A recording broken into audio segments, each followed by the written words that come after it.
Good evening, everybody. I will call this regular meeting of the Village of Fundy Albert Council for August 6th, 2024 to order. So this is a public meeting in that the folks that are here, the public, are here to observe the business of council. This is not a public hearing. This is not an opportunity for everybody to weigh in other than the people who are here to present, either for a 5-minute presentation or a 2-minute presentation. There will be an opportunity at the very end under public statements and comments to make any public statements and comments, but that will be limited to a total of no more than 15 minutes. So I do have a sheet here and I see there's 1, 2, 3, 4, 5 folks who want to make a 2-minute presentation. So we'll get started. So the agenda for this evening's meeting was circulated in advance. I would propose the addition of item number 11E, which is a motion in relation to participation in the Emergency Measures Organization Regional Collaboration Initiative, and item number 12, which is public comments and statements. This would make closed session item number 13 and the adjournment item number 14. Do all councillors consent to the addition of those two agenda items? Not seeing any objections, I will accept a motion to adopt the agenda as amended. So moved by Councillor Ward-Russell, seconded by Councillor Elderkin. Any discussion on the motion? If not, all in favor signify by stating aye. Opposed, if any? The motion's carried unanimously. Number 3 on the agenda is conflict of interest declarations. Are there any conflicts of interest to declare in relation to the items on the agenda this evening? Not hearing any. We'll move on to item number 4, adoption of the minutes. There are 6 sets of minutes to approve this evening. Those of June 4th, 2024, June 11th, 2024, 2 meetings on June 18th, 2024, June 19th, 2024, and July 9th, 2024. So the draft minutes of the regular meeting held on June 4th, 2024 were circulated in advance of the meeting. Are there any errors or omissions to report? Yes, I have a couple. Number 11C and D. Just make sure you speak up so that you're able to capture it. 11C and D, there seems to be a vote missing from the minutes. I believe it calculated that there was 5 votes registered, but I think there were 6 in attendance at the meeting on that day. Yeah. And number 13 on June 14th, it just wasn't noted as unanimous. That's all. On the question of the unanimous vote, I believe that was brought forward by Deputy Mayor Arrow at a point beyond that.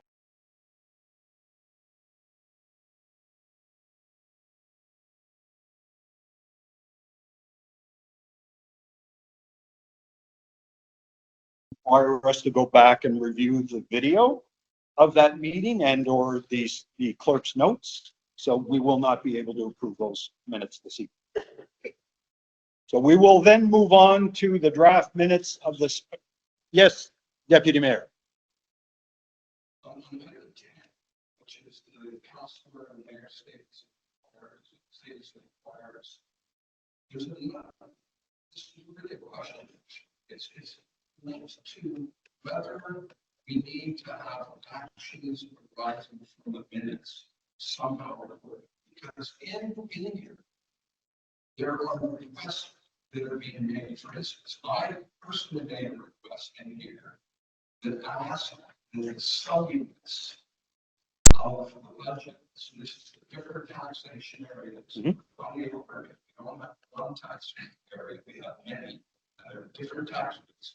That those budgets be posted on the website. So I asked for that. It's noted in the minutes so that it's good. But it's never happened. For instance, there's another request here from Councillor Land to have a speed bump on Steve Street in Hillsborough. And we don't seem to track these in any way. So I think we need to. If that's the case, we can add it as an agenda item, but it would be much like public statements and comments. It is not provided for in the normal agenda item list, so it would have to be added to it. So that would be the only way that we could address those. Perhaps discuss this in the committee of the whole. Correct. We're losing track of things that are being raised. Maybe they're being raised in the place. So my suggestion to council would be there have had probably many opportunities to change the procedural bylaw to reflect what we would want to see in a council meeting agenda. It would be best to make those changes, formalize them in a procedural bylaw, then it would be a standard item on the agenda. But so noted, Deputy Mayor. Anyone else have any comments? And I take it that's in relation to the first set of minutes on June 4th? Thank you. So we will postpone the approval of the June 4th minutes. The draft minutes of the special meeting on June 11th, 2024 were circulated in advance of the meeting. Are there any errors or omissions to report? Go ahead, Deputy Mayor. The adoption by the agenda item 2, there's no indication any motion being made, seconded, or any speed cast. Item number 2. Of which one was that? So, it's June 11th, Correct? the adoption of the agenda. Mm-hmm. There's no why I'm saying communication or anything about the voting for digital past. So we will not be approving those minutes as circulated. Thank you. Item number 3, the draft minutes of the special, or the draft minutes of the special meeting on June 18th, 2024 were circulated in advance of the meeting. Are there any errors or omissions to report?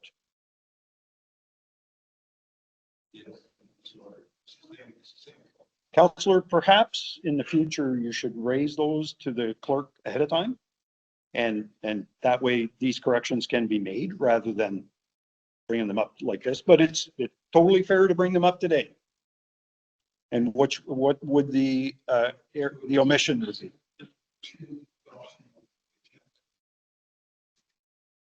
Which is where we're approving. There's no indication of in first poll. There's no indication there was any vote. The special meeting? There were I believe there was 2 meetings. Special meeting for people. On June. Item number 4, which is the approval of the time. They were allowed to approve it. Yes, they were. If you look at on the next page, it was moved by Councillor Jonah, seconded by Councillor Coates. And Councillor Ward Russell noted that after an initial meeting with the accountant, they were to provide an updated copy. And that the motion was that the motion be tabled. Yeah, so they weren't approved. They were tabled to the next meeting. Yes, there was. No vote for the actual motion to approve because there was an error. So they were tabled to a future meeting. Does that answer your question?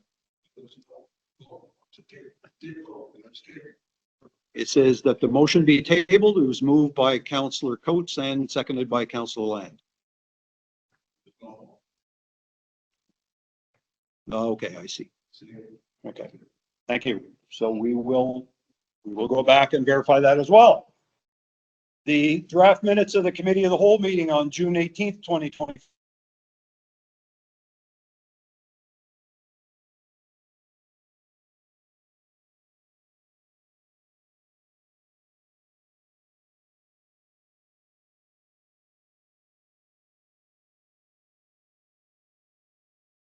June 18th.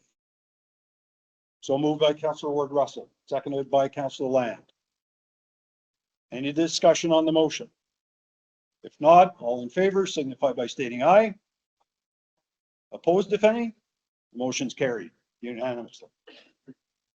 The draft minutes of the special meeting on June 19th were circulated in advance of the meeting. Are there any errors or omissions to report? Not, I'll accept the motion to adopt the minutes as circulated. So moved by Deputy Mayor Arrow, seconded by Councillor Elderkin. Any discussion on the motion? If not, all in favor signify by stating aye. Opposed, if any? Motion's carried unanimously. The draft minutes of the special meeting on July 9th, 2024 were circulated in advance of the meeting. Are there any errors or omissions to report? If not, I'll accept a motion to adopt the minutes as circulated. So moved by Councillor Elderkin, seconded by Councillor Coates. Any discussion on the motion? If not, all in favor signify by stating aye. Opposed, if any? The motion's adopted unanimously. Item number 5 on tonight's agenda is consent agenda. There are no consent agenda items for this evening's meeting. Item number 6, public and administrative presentations.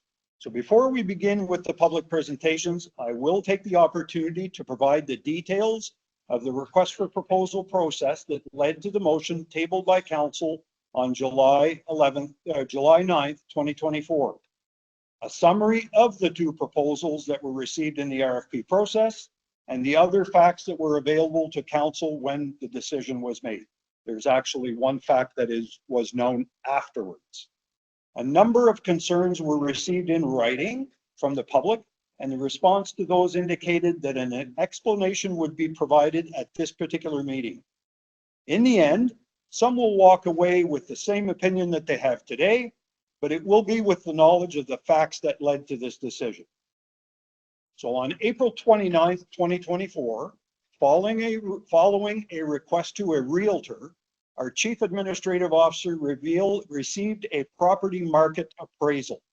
The realtor assessed the property's value to be between $10,000 and $20,000 based on the basis that the land had not been tested for contamination, the condition of adjacent properties, debris on the property, and that the land was not serviced.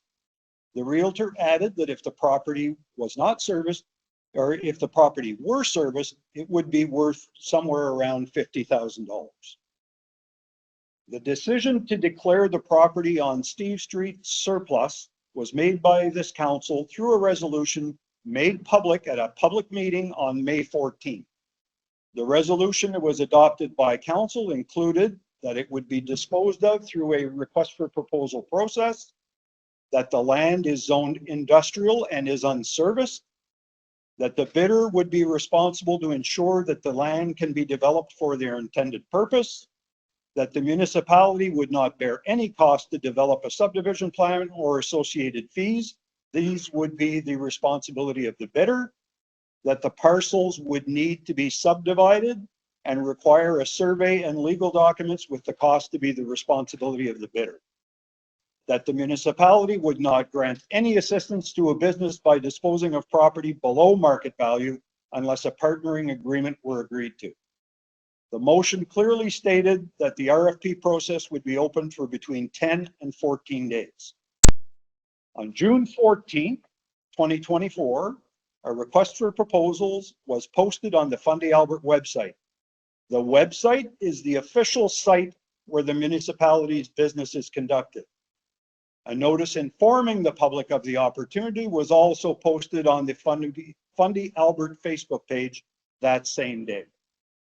Request for proposals for RFP 2024-001 included a description of the village of Fundy Albert, a strategy for surplus lands, a description of the surplus property, the condition for the disposition of the land, the requirement for preparation of submissions, the review schedule, how inquiries could be made, and the terms of condition.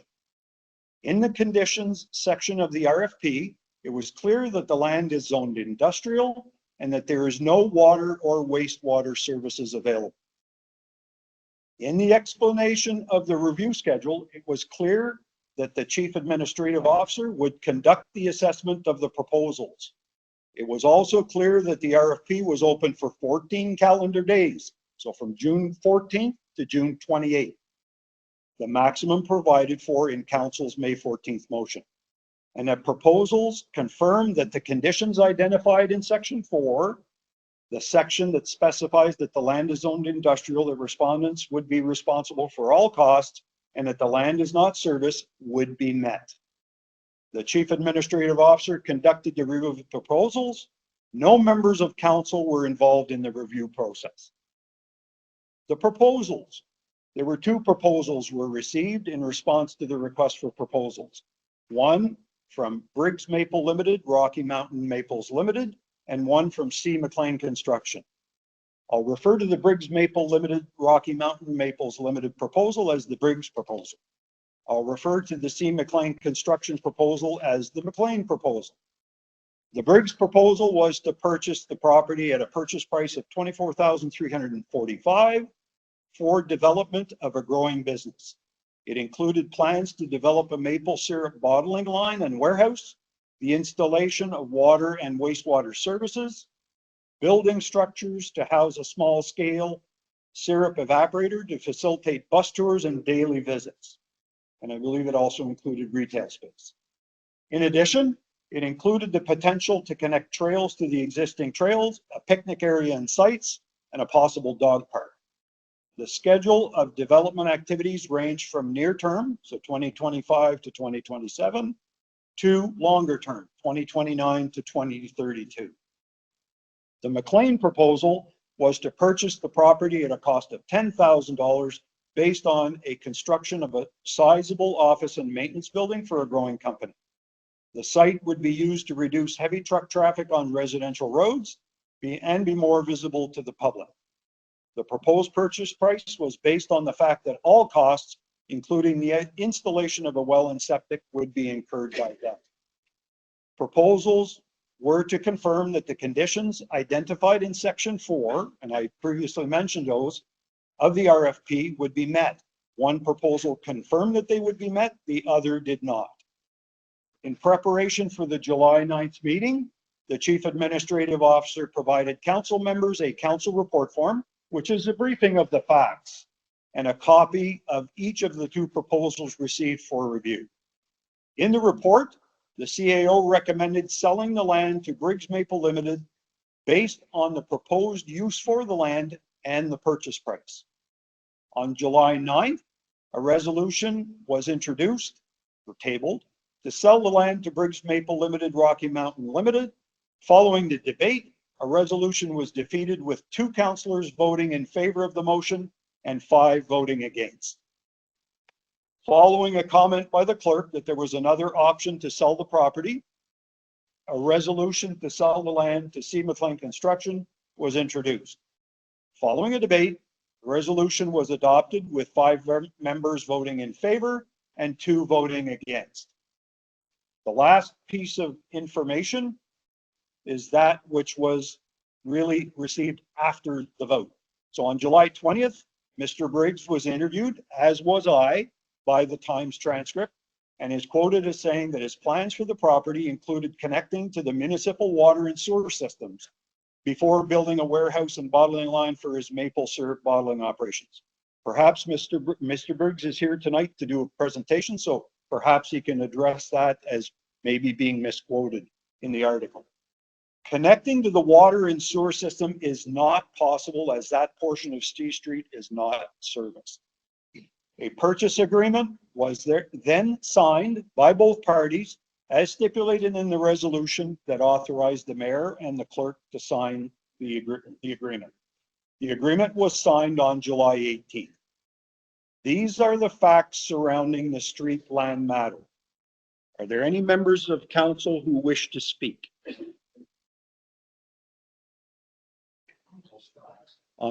Or something else? Like, do you wish to speak on, you can speak on the facts as I've presented them. I've stayed away from any opinions. These are the facts surrounding the proposals, the RFP process, and the facts that they are known today and prior to the vote.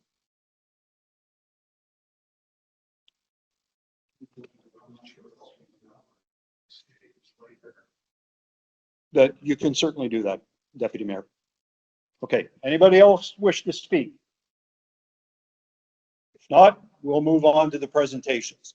So we do have two 5-minute presentations this evening. I'll ask each one of the two speakers to come forward and stand by the podium over here.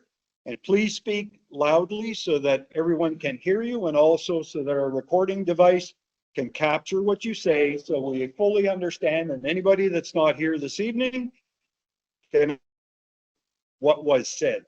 So I will first invite Mr. David Briggs to speak on the topic of the Steve Street land sale.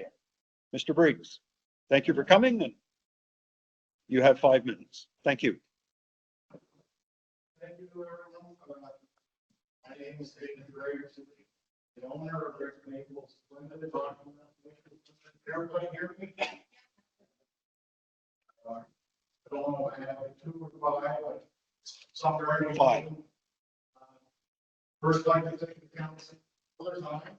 To thank the day, whatever maybe more of a suggestion and recommendation presentation. It's more of a brief overview. Letters of sent, I believe on June 29. So I had obviously, I haven't got one. I have a few editors.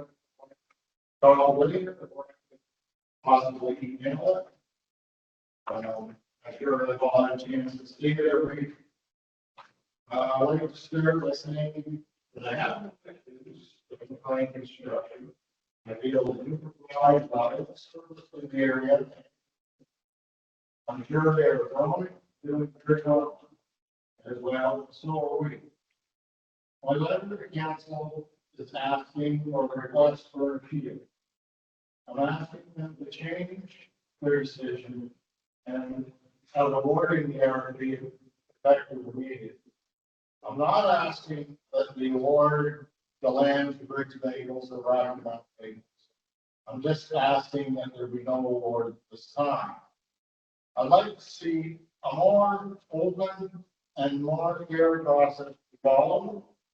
One that is a little more transparent, a proper evaluation committee before, one that's maybe biased, maybe no conflicts of interest, and an evaluation process that can stand before audit review.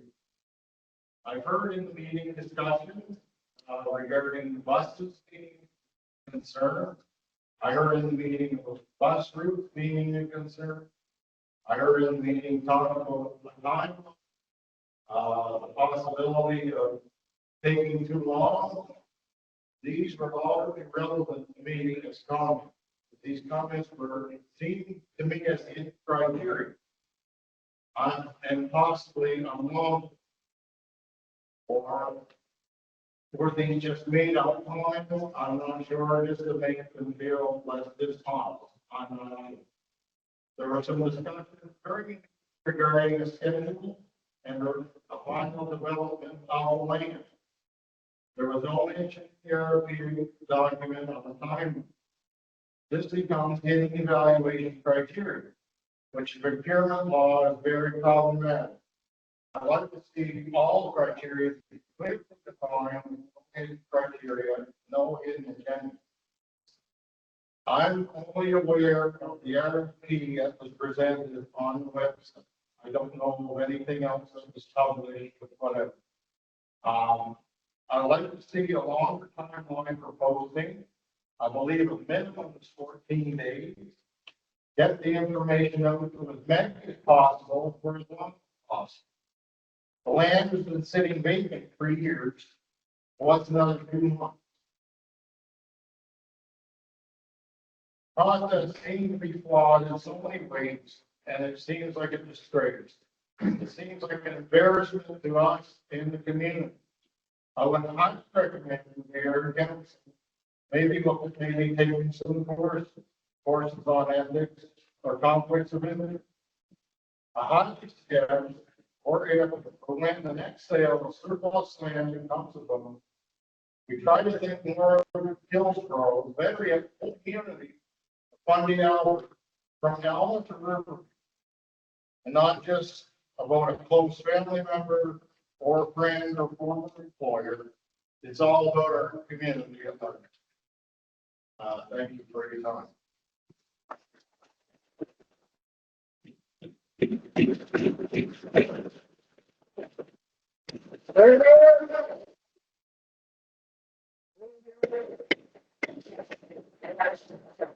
are certain rules of decorum that need to be followed during a public meeting. If those are violated, and I will only tolerate them for so long, I will bring this meeting to an end. So I ask, this is a public meeting, not a public hearing, nor is it an opportunity, as I mentioned when we started, to weigh in. The presenters are here to do their presentation. Council members are now entitled to ask questions of clarification of the presenter, and we take those into consideration. Those rules of decorum are published in our procedural bylaw, and I, as the presiding officer, will make sure that they're adhered to. If it happens again, I will warn you again. If it happens a third time, I might bring this meeting to a close. Your choice. So I would ask your indulgence and your patience and your respect to the presenters and the members of this council to do exactly as I've asked. So thank you very much for your indulgence. So thank you, Mr. Briggs. Mr. Briggs, if you would come back up, please. Some members of council may have questions for you. Do any members of council have any questions for Mr. Briggs? Deputy Mayor? Yeah, if you would like to make us.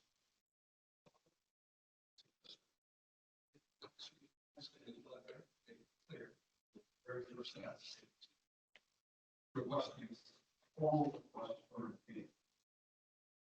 And I think that before I put at least to explain to them what options in fact are available to council.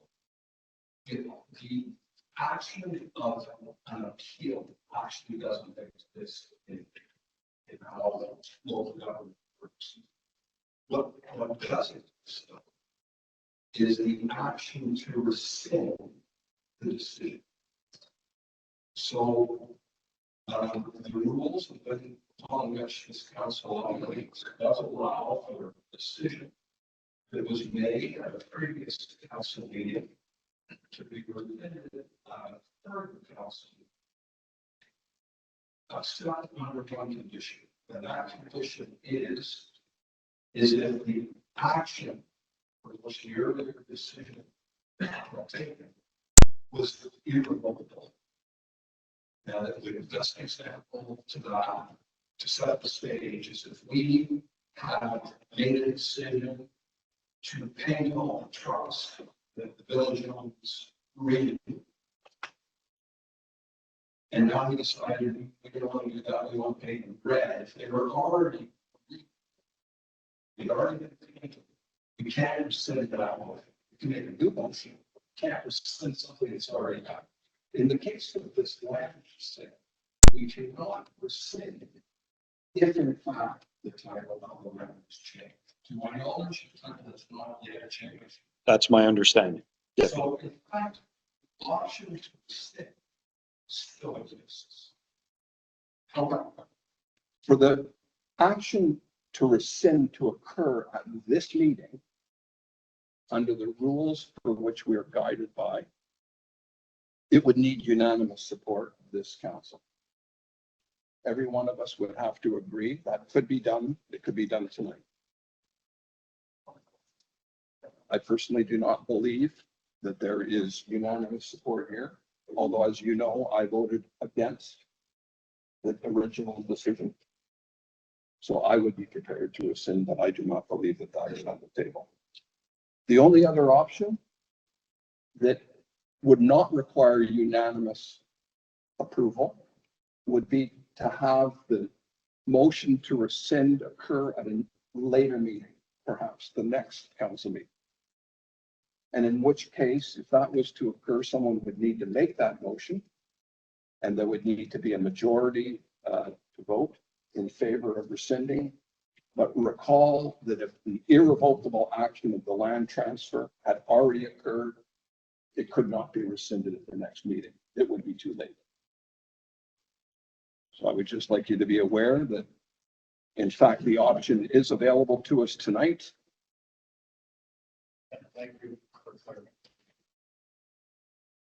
Thank you, Deputy Mayor. What I would clarify in your statement is that a request request to table a motion, it's the request to table the motion to rescind, would require unanimous consent.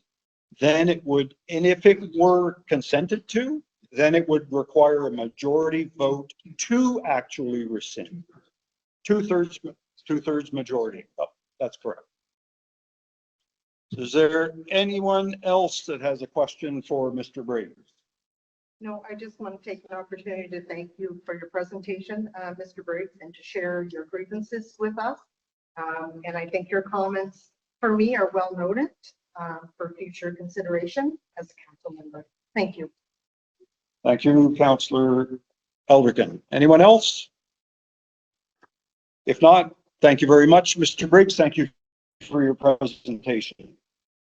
The second presentation, 5-minute presentation that we have this evening is by Mr. Alistair McFarlane on the topic of the Fundy Albert Rural Plan. So Mr. McFarlane, if you would come up to the podium, please. And as I mentioned, please speak loud so that we make sure that we register your presentation and also the importance of it, because I'm sure other people will be interested in hearing what you have to say. So, hello.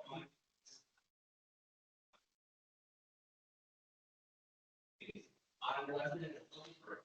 I've lived here for a few years, and I've wanted to live here long before then. I think I figured that many people, that most of you come through here, you never want to leave. I'm here today to address substantial differences between the existing rural plan governing communities and the proposed Fundy Albert rural plan, specifically regarding hobby farming and the keeping of livestock within our area. Fundy Albert has a long history of agriculture dating back to the early 7th region. Much of our coast has been mastered from lands first established by the Dayaks. Although our villages have grown up in the early farming communities that we have as, there's always been a rural tradition of growing crops and keeping livestock passed in by generations. In recent decades, Fundy Albert has experienced a decline in both population and local economy, largely the result of people leaving the area to seek work elsewhere.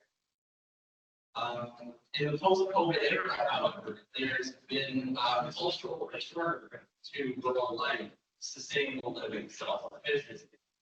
Fundy Albert particularly benefited hugely from this cultural shift, as our beautiful part of the country attracted hundreds of new households looking to de-urbanize from all across Canada and even further.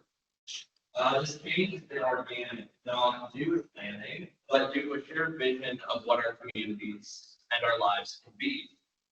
Homesteads that were previously left in disrepair have been transformed into artisanal businesses, sustainable farms, rural retreats, and more, all driven by the idea of our community as something greater than just a place to live, but a lifestyle that we're a part of.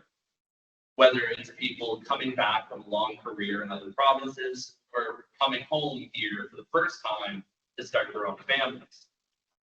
The existing rural plans put far more importance in the agricultural nature of our communities than the new amalgamated plan, which focuses mostly on densification of our communities to the detriment of the wonderful shift we've already been experiencing. Without changes made to preserve the historic character and charm of our region, as well as the rights enjoyed by the people living in these rural communities that bring more people to them, we risk losing that positive momentum. In the Albert Rural Plan, it states that while agricultural uses have occurred within village boundaries to a limited extent, there are many areas that may be used for agricultural business in the future. Fishing and agriculture uses play an important role in maintaining Albert's diverse rural character. These uses also add economic benefit to the village. In the Riverside Albert Plan, it stated that it is the policy of council to support local food production by encouraging gardening and permitting hobby farms in the mixed-use zone.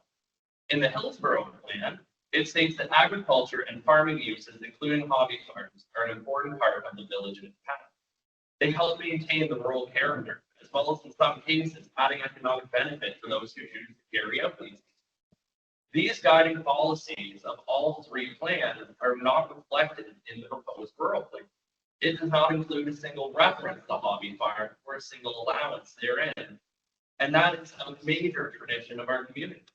I and many other residents oppose the decision in the plan, which, if enacted as it stands, will radically and negatively alter the future of Fundy Albert and the food security of people who call this home. I've consulted with a large majority of households in residential Hillsborough and beyond. One minute left. And I've done it representing almost 500 people from 300 households within our municipality on behalf of allowing reasonable and well-regulated ownership of livestock based on the size of our properties and our ability to feed it.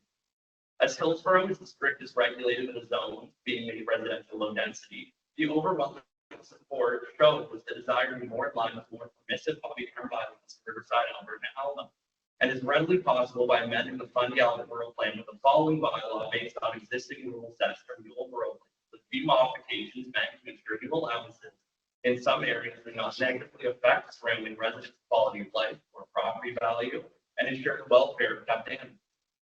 It will not fill our villages with crowing roosters and loose hogs, but will give us fair and equitable rules across our entire municipality that will navigate a balance between our freedom to keep animals as we wish and our responsibility to be good neighbors. And I've given that to all of council, and just, I'm sure I'm out of time, but I'd like to thank you for your consideration of this proposal. The residents of Fundy Albert that I've spoken to for their hospitality and neighborliness, as well as their help in this petition. And I'd like to give special thanks to both our mayor, Ward 1 Councilor John Lowe, and Ward 2 Councilor Loretta Elderkin for their kind responses to my email. Thank you very much. Thank you.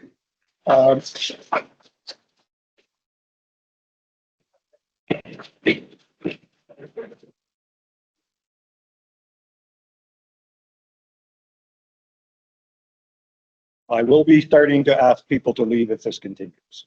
So, do any councillors have any questions or comments for Mr. McFarland? Deputy Mayor. The only thing for resident attendance is item number 5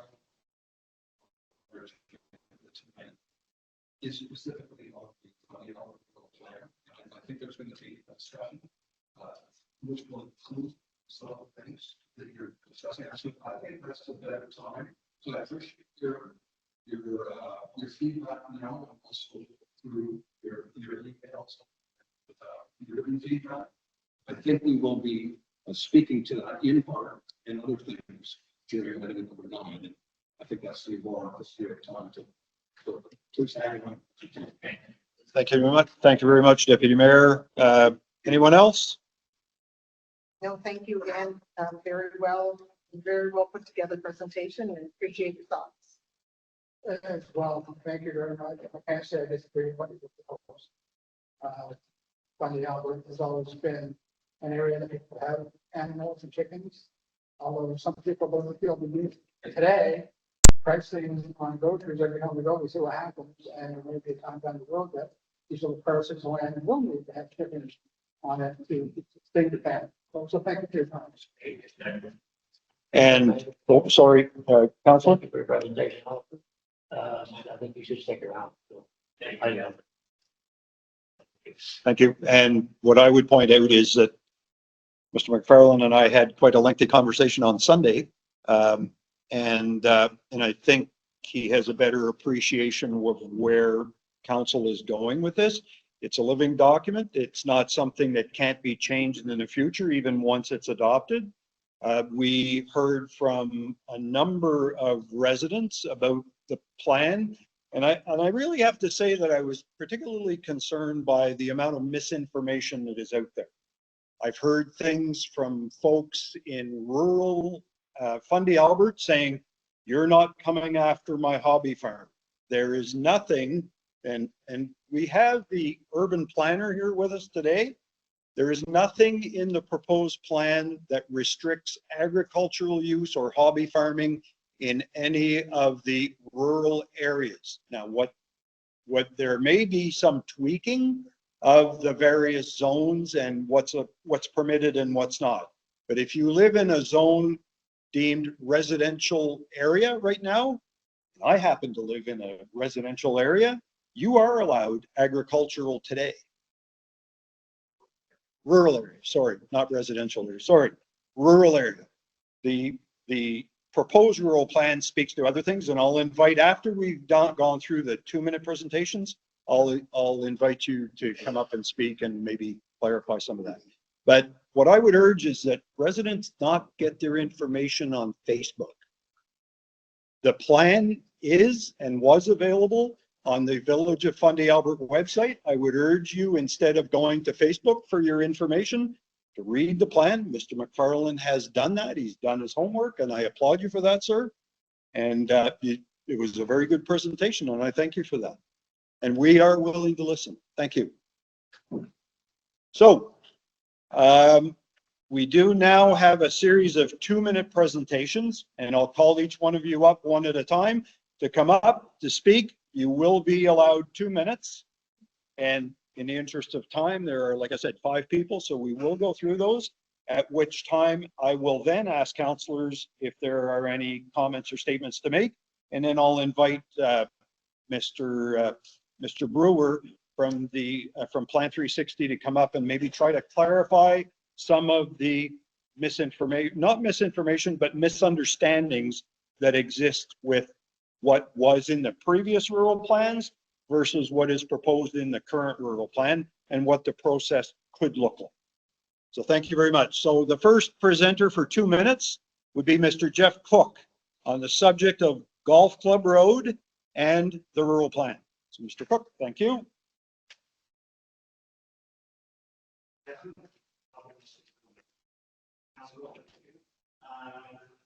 I am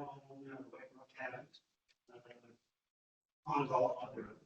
They're screening for July, August, which they're looking this for October. I know a lot of call packages. We get a lot of questions. They private calls. And I was meeting with my friend. I like to try with some sort of armies for the time people. Other than that, Mr. McFarland, awesome to help my daughter has and so she curtains in the bird on the we and Mr. McFarland said we moved here for a reason. We're rural. We've been rural. We're now amalgamated rural. Because 4,200 people, but we're still rural. People are coming here because of it. We have the Albert County Exhibition. It's 111 years old this year. One of the oldest in New Brunswick. It's celebrating. Why? Why did we change it? That's the question. So thank you. Maybe just stick around there, Mr. Well, yeah. Yeah, we'll respond to some of your questions afterwards. So, and it'll be both on, I'll speak to the Golf Club Road matter right now. If you stick around during the meeting, during my update, I speak specifically about the Golf Club Road project and the update. So I'll address it at that time, but I'm not going to go into any detail right now. All right. All right. Thank you. The next presenter for 2 minutes is Mr. Gary Hoadley on zoning changes. Mr. Hoadley, if you would come up to the podium, please.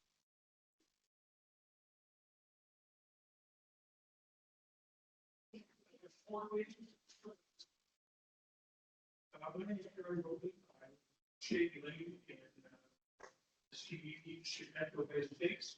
I bought that property 20 years ago. Then, and I would like it to remain our one. My lot is unserved, and I have a first degree well, and a stuff here. Although the health function perfect. It will 2016, 2017, I participated along with other people from Alabama, which we have created the Alabama World Plan. These conservations produced a workable plan And that was, so this is one. It appears for plan, experiment for a new, almost no public consultation. Rather than the new plan, there's a lot of issues. I also want to believe about the existing on the side of our plants. They seem to work well. Projected disturbance to me is the R1 zoning for CBE, but no clear reason. I understand the need for identity in major urban areas and people that live in some way stations. I don't have to do survey stating about the difference in that one. Might be getting any further. And CBE, on service side. And I'm just finding out that it's going to have different needs. Will it become this new, or two zones, or will it be different things tonight? I don't understand that. The response of Lincoln and National Bay State, there's probably only 50% of the lots that have been developed after 25 years. Going to a higher density will not help the area fill faster. If more to area needed, lots of land now. You're pretty much out of time, Mr. Hoadley. Recognition that we were going to significant raise and improvements for our home. We could not like not to see that investment in these areas. It should be, with respect to the property values, and I will say this, I will not be, I will not. Mr. Hoadley, your time's up. Sorry. If you would. So thank you very much. Perhaps there's an opportunity at the next meeting, if you'd like, to do a 5-minute presentation, but you need to register those at least a week ahead of time.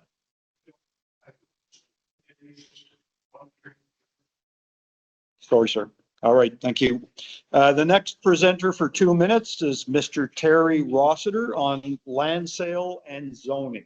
Mr. Rossiter. Well, our preference would be for you to come up here, Mr. Rossiter, because then the microphone will capture what you have to say. Sorry.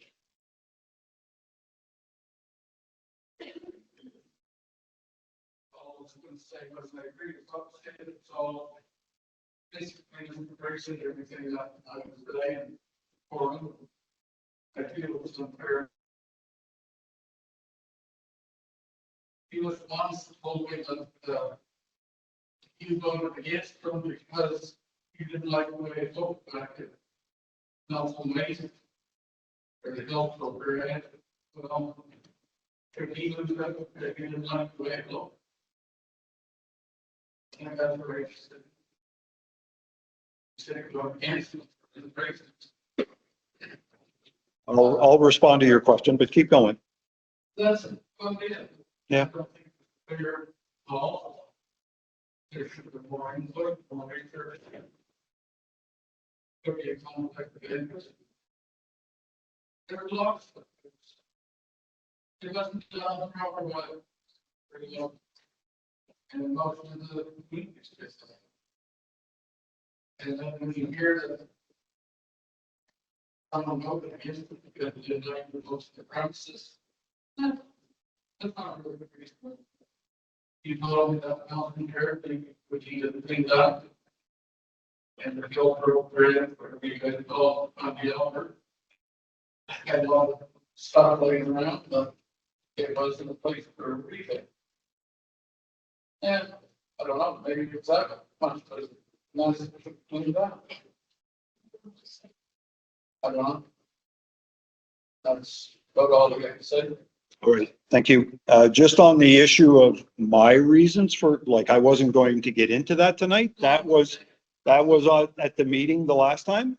I'm on record as saying I did not believe that it fit well with the industrial zone. That's right. No. You told me, not like, fair, nonsense, like, I will disagree with you there. I just said there is the potential for a conflict if you set up a retail location across from an industrial setting.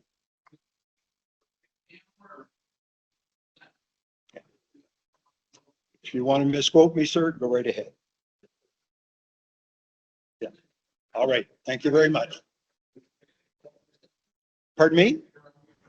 No, that's not what I said. Yeah.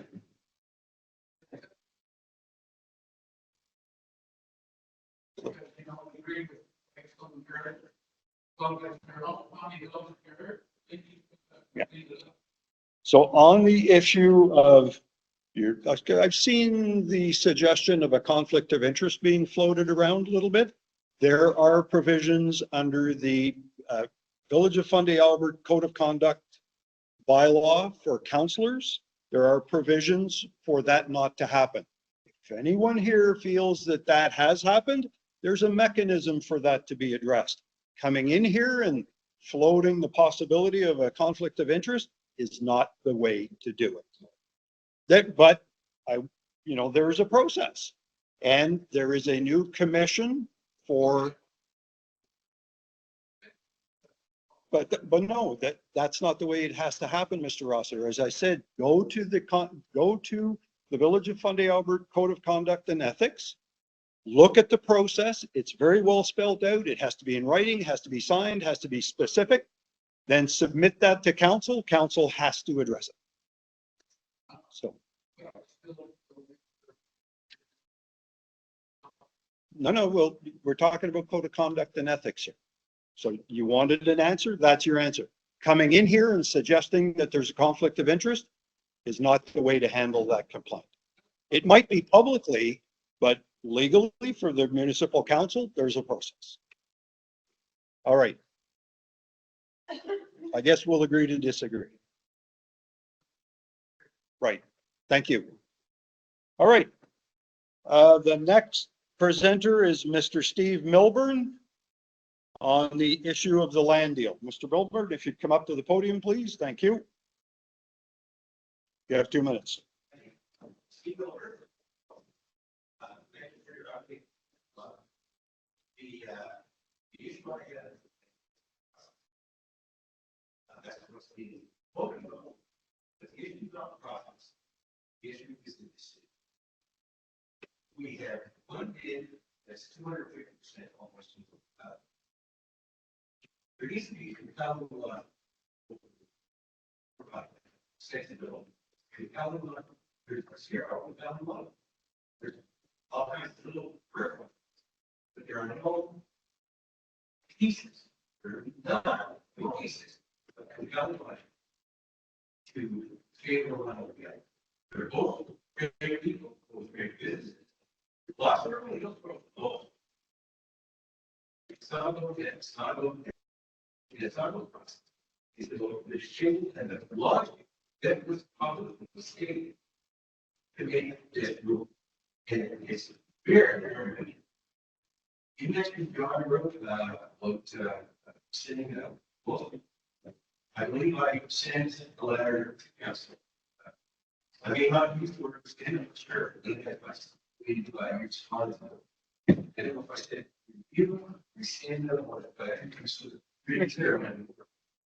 The stand is the same thing. So I would urge you to do that. It's not with a permit. It's not with a permit.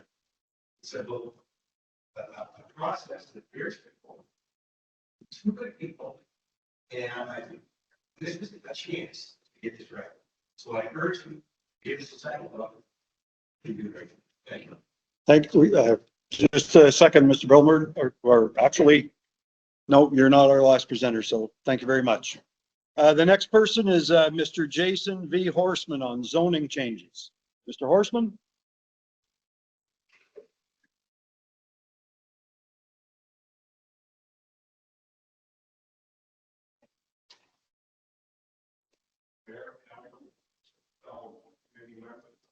Appreciate your 2 minutes. Michael Starter, go back to the work plan again. We are a rule there is the village and the municipality running out of having a lot of information. Not here, you all enforcement right now. We're going after the zoning and bylaws and all that. One of my main concerns starts out with the increased lot size for rural areas. Where I am in Albert Mines, where agricultural, mainly rural, what it all in your charter and other things before. The province has already, well, not only land, but anybody that owns more than 2 acres of land. By last year, increasing lot size for wells actually from 1 acre to 2. Now your rural plan is proposing to increase that lot size again from the provincial 2 acres to what I can tell in your charter, probably required to have 4 acres. And approximately 500 feet of road frontage. I hope within my lifetime. I've already have a property from one of my own. I hope on my land, if my neighbor don't decide to sell me there, for my own development, be able to build her own. I do know I own 250 acres in all the line. And by your guidance, I be able to provide my daughter with a place to build her own. You currently also have on the table, I don't believe it's passed yet for an unsightly and unsafe prison. I'm 52 years old. I have a lot of projects across the road from my house. I plan on finishing them. Hope that works. Now, the other part of Real Brickland, I like to keep property. I keep my property mowed up well. I know Councilor Land, he goes around Elbert County with his tractor and hay mower mowing other people's fields so they don't grow up. I know we have another gentleman in the village that mows a ex-family member of mine's property in Hill. If you start restricting agriculture, you restrict Jeff's ability to mow his brother's land. You expect my ability to mow land on Fairview, on Golf Club, on Main Street. You're causing your own problem. Thank you very much, sir. Please have a seat. I think at this point, I would like to invite Mr. Kirk Brewer to maybe say a few things to maybe dispel any misunderstandings that might exist. Mr. Brewer, you heard a lot of the presenters tonight that were talking about, in particular, the Fundy Albert Rural Plan, the proposed rural plan. Maybe you can try to clarify some of that for everybody that's here and for the folks who are going to watch the video later. And then perhaps if any of the councilors have any questions, I know I do, we can ask you for clarification. And in particular, you know, like I'd be interested in hearing your views on what percentage of the land that's within Fundy Albert actually is where there's permitted use for agriculture and or hobby farms today, and what might exist into the future. So please, sir.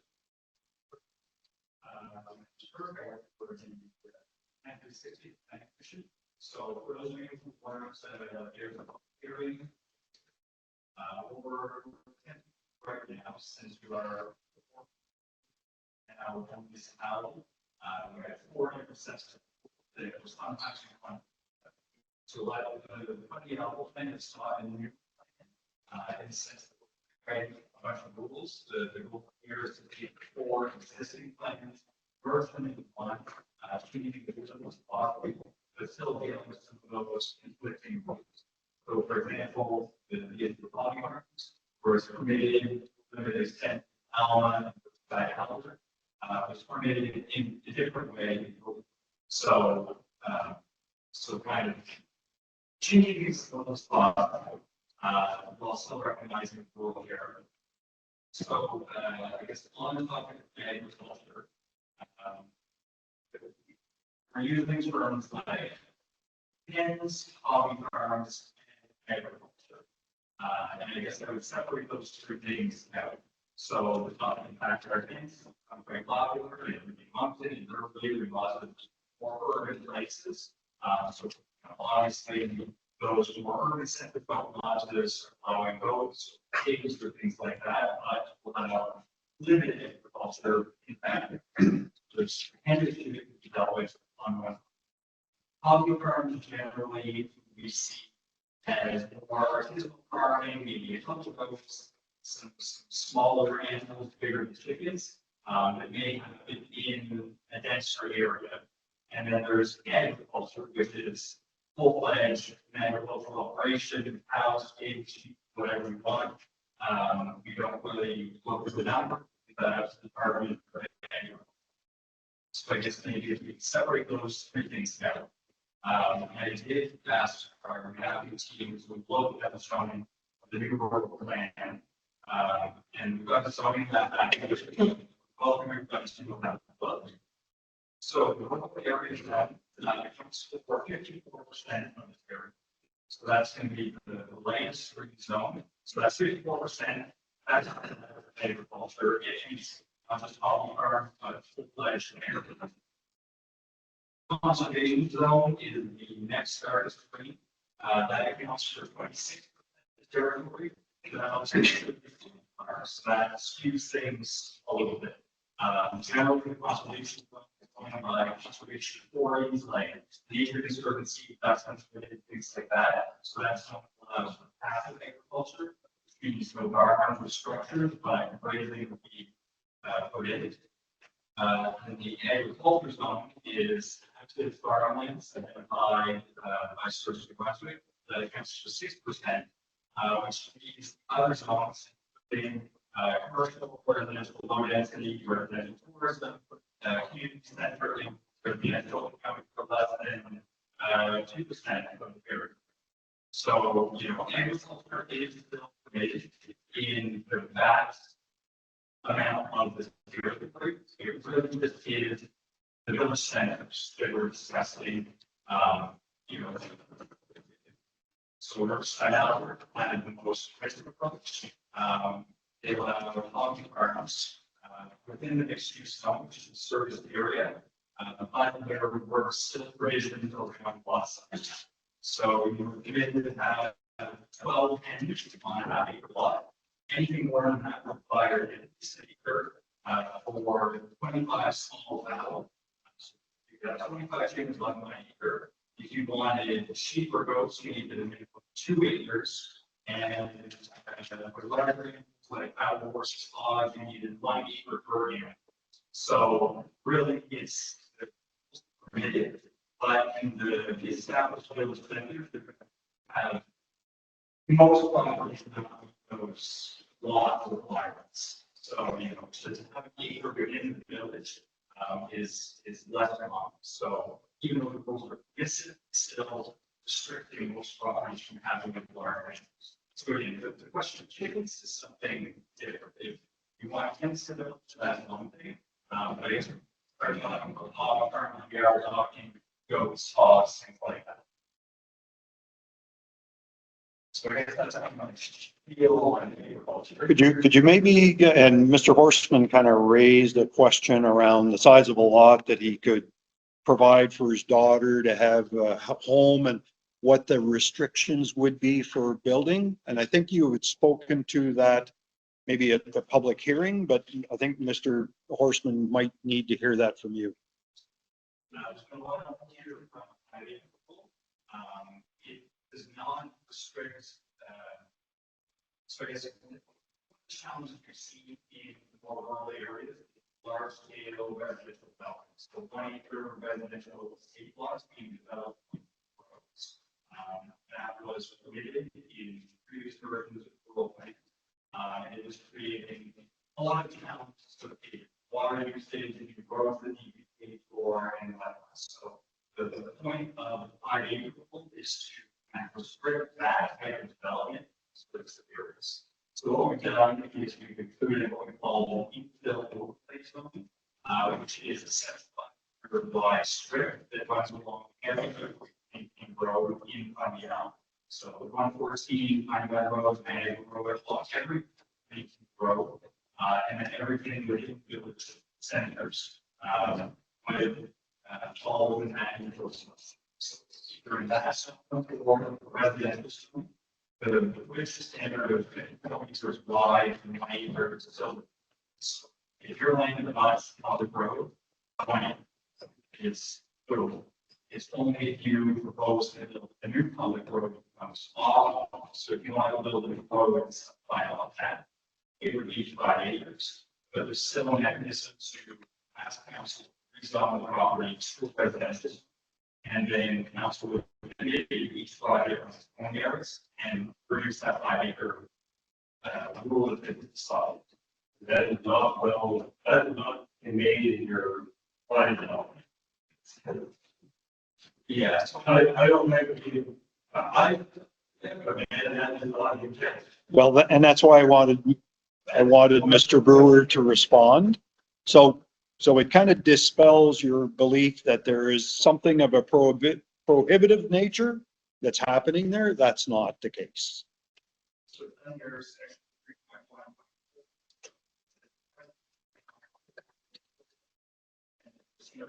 3.1.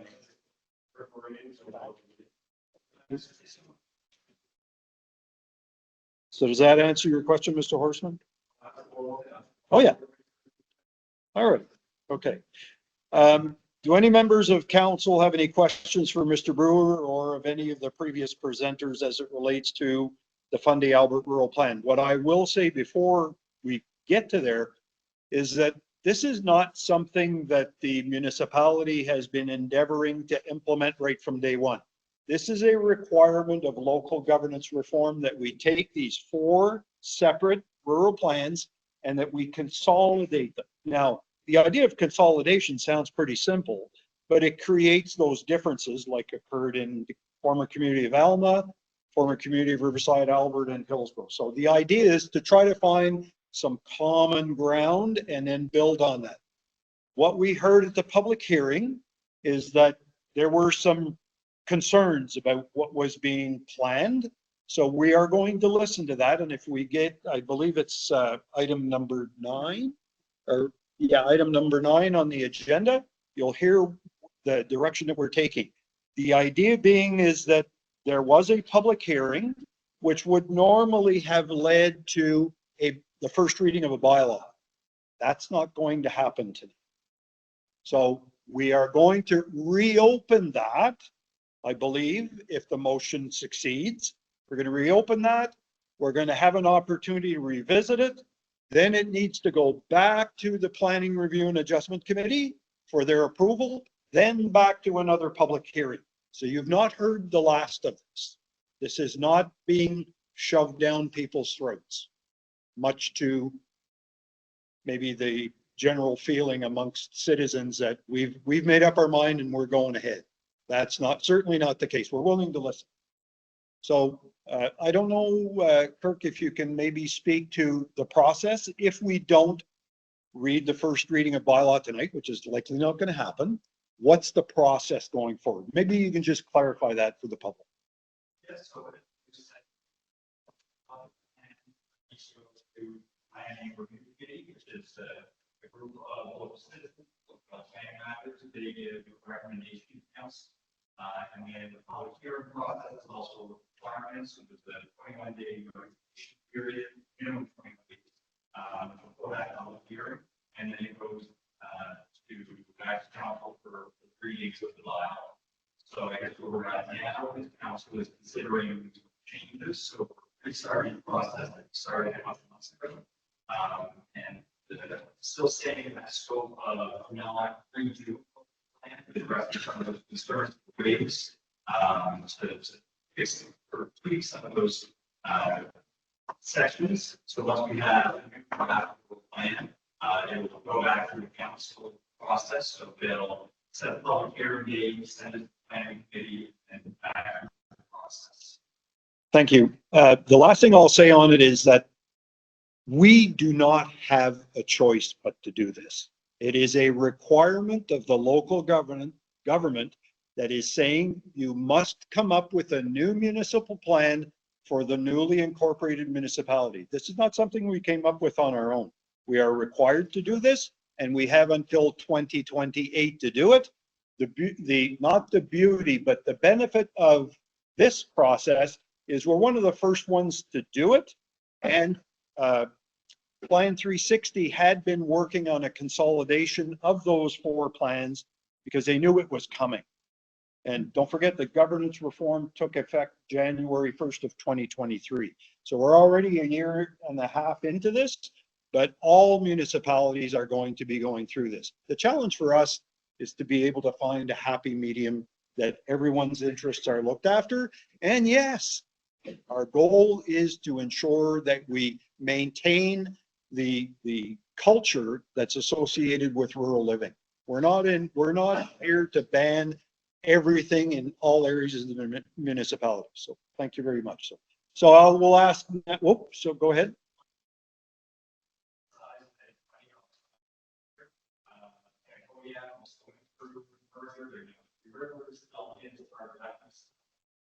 Salisbury, so, you know, where the area on this outskirts as well. So I am first instead of this exercise, but this is going to go to the next step right now. So it is a little flyer.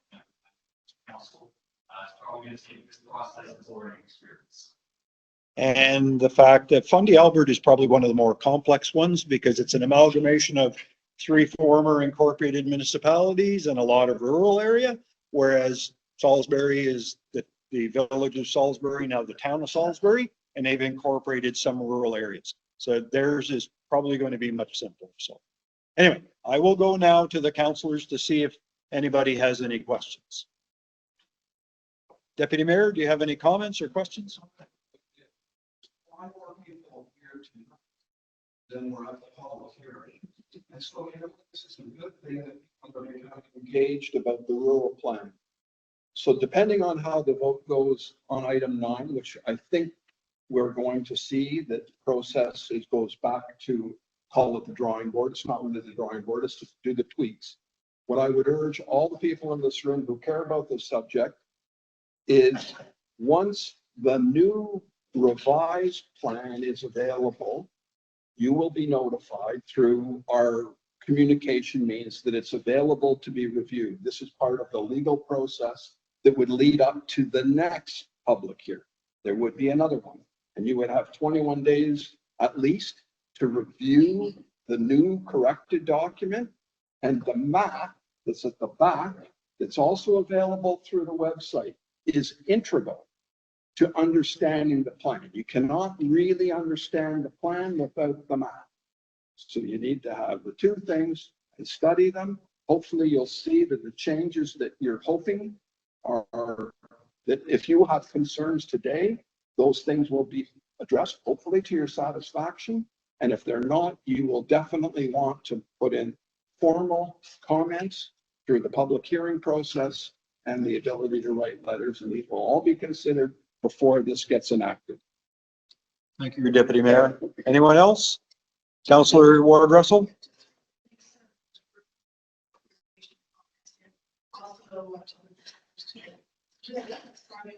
Agriculture is my day job, and you know, I have 100% passion for agriculture, so I look forward to the discussion coming up shortly. And you know, I understand agriculture, breathe it every day, so I look forward to that discussion.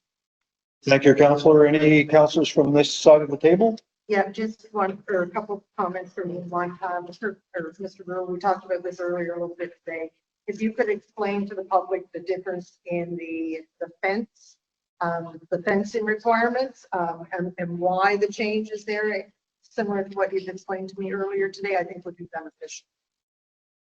Some of the minor differences among the 4 plans was around fences. We are on the fence. So it's 2 plans require the fence to be 70% tall already. Unless you have 100%. Whereas the other fence. So we going to the approach of being allowed to put it on property that can more safe approach throughout the region. Will be running to requiring 7 right out of the 1.2 meter no sign.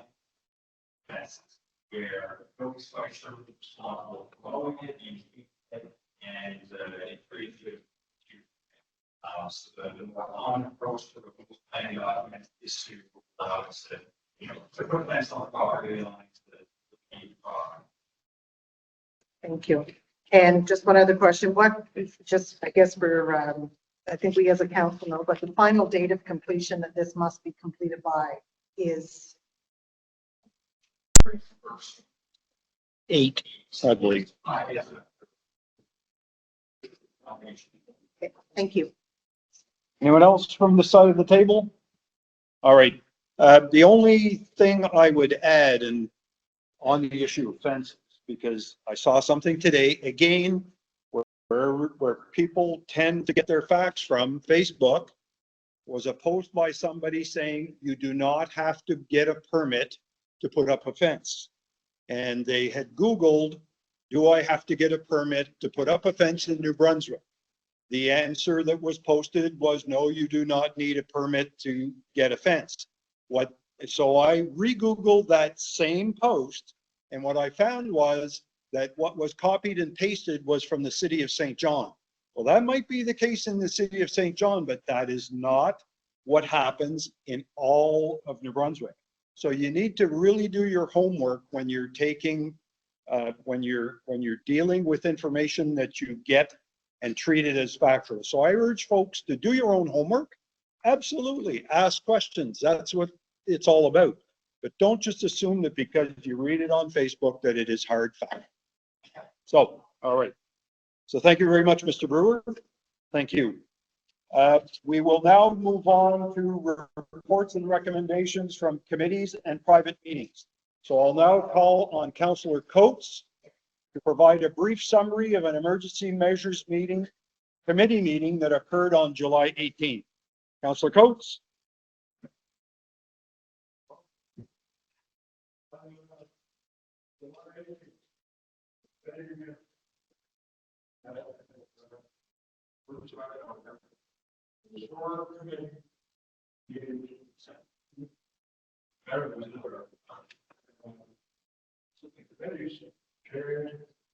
I was the chair, Bethany Herb, and all of the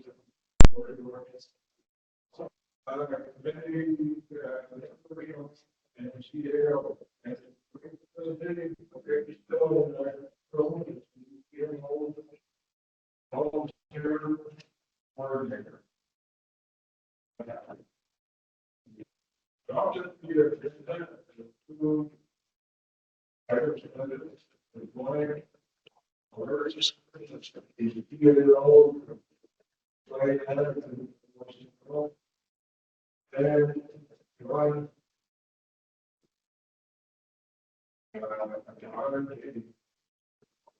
Voting.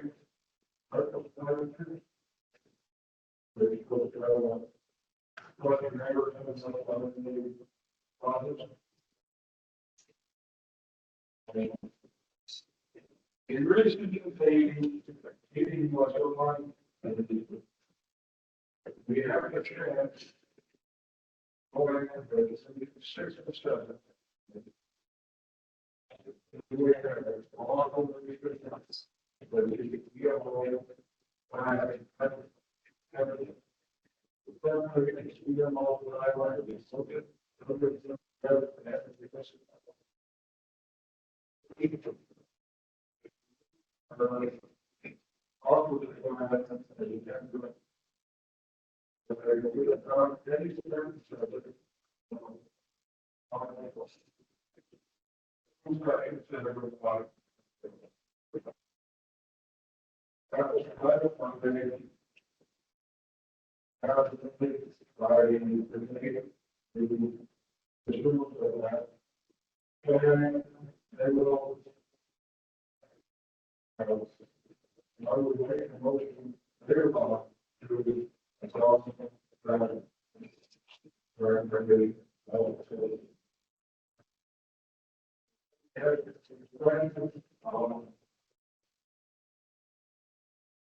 So that would be an opportunity for council to ask you any questions, councillor. So it wouldn't be for the public. So thank you very much. Do any councillors have any questions of Councillor Arrow or Councillor Coates in relation to the Regional Collaboration Initiative? Not, we'll move on to the next one.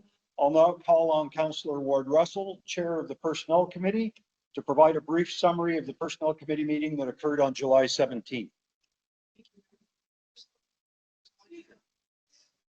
Personnel Committee met on July 17th, 2024 at the Steves Museum with the following committee members present. Chair Heather Russell, Co-Chair Councillor Elderkin, Committee Member Mayor Rochelle. The meeting was called to order at 6 p.m. with the adoption of the agenda and a motion to move into a closed session to discuss a labor and employment matter in accordance with the section 68(1)J of the New Brunswick Local Governments Act. The meeting was adjourned at 7:40 p.m. Thank you very much. So that was a closed session item to deal with the labor and employment matter and for the Personnel Committee. Any questions of Councillor Ward Russell? If not, I'll now call on Deputy Mayor Arrow to provide a brief summary on the Water and Wastewater Bylaw Consolidation Committee meetings. There's actually two of them, one on June 19th and one on July 24th. So Deputy Mayor. So the water and wastewater bylaw consolidation committees attempted to do a similar thing to the rural plan, which is consolidating the existing water and wastewater sewer bylaws we have for the Riverside Health System, the health system. One key element that's in this bylaw, all three of those bylaws, is the building. How the users of the water and wastewater systems are built. The second being, this committee includes representation from our council and from the community, and the community members are representing all three municipalities that have sewer systems, so Hillsborough, and we have ratepayers from all of those systems. The second meeting of this committee was on June 19. I was actually attended this meeting remotely. Councillor Elderkin chaired that meeting. And the purpose of that meeting was to have a presentation on metering. So meter-based billing systems, not our current systems, are using a meter-based system. But we want to understand more about pros and cons and costs of the system. We gave a very good presentation on that. And the committee members have provided that the presentation that was given to us by Anglo, our principal engineering department. The next meeting occurred on July 24th in Alma, next door. And at this meeting, we were looking at an alternative to a meter-based billing system, which is where we use units based on the differences on the type of user. So a single family dwelling is billed at a different rate than a commercial establishment. For instance, say a service station or a convenience store, and that's different again from a school or a hospital, a medical center, or a duplex for residential, or a hotel, or a restaurant, and so on. And so at that meeting, I presented a table to the committee members that itemized how we differentiate users in our currently with our three different systems, and they're different. There's some quite dramatic differences actually, and there can be reasons for that or reasons not to have that. So that table of billing differentiators depending on different kinds of users has been shared with the committee members. They're providing feedback to me. Really, I'm consolidating the feedback and providing the feedback back as we work towards trying to get a proposal, a recommendation for this council of a non-meter based system might be. Our next committee meeting is scheduled for September 25 in Riverside Alpha. Thank you very much, Deputy Mayor. Any questions for Deputy Mayor Arrow? Thank you. So now we'll move on to item number 8 on the agenda, which is reports from administration. There is a report from our Chief Administrative Officer. Thank you. I just have a couple of statements to make. The first, I want to acknowledge the receipt of 2 heartfelt thank you letters from Ryan Angelhart and Savannah Harris, who were the recipients of the 2024 Fundy Albert bursaries for high school graduates. It was a pleasure to read about the positive impact that the bursary will have on their academic journey and personal growth. Their words are deeply appreciated and serve as a reminder of the importance of supporting dedicated and talented students. So we thank them for taking the time to express their appreciation, and we wish them the best in their future endeavors. The second is that the administration wishes to announce the departure of Scott Reed, the Director of Operations, who has decided to step down from his position after 19 years of service. Scott has been a valued employee of the Village of Hillsborough for over 18 years and served as Director of Operations for Fundy Albert for an additional year and a half. We want to acknowledge and appreciate the dedication and the many contributions he has shown over the years to our municipality.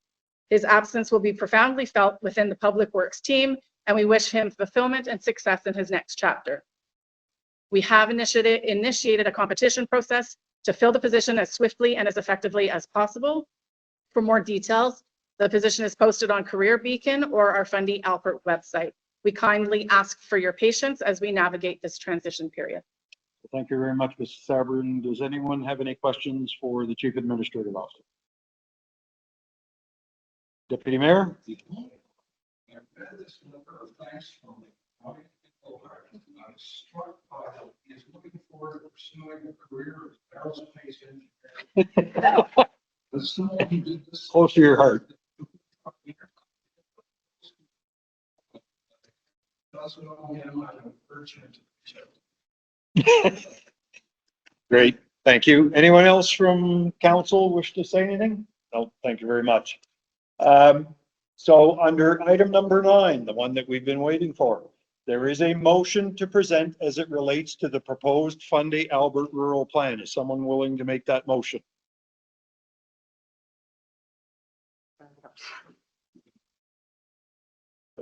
Going once? I have to back up to the front.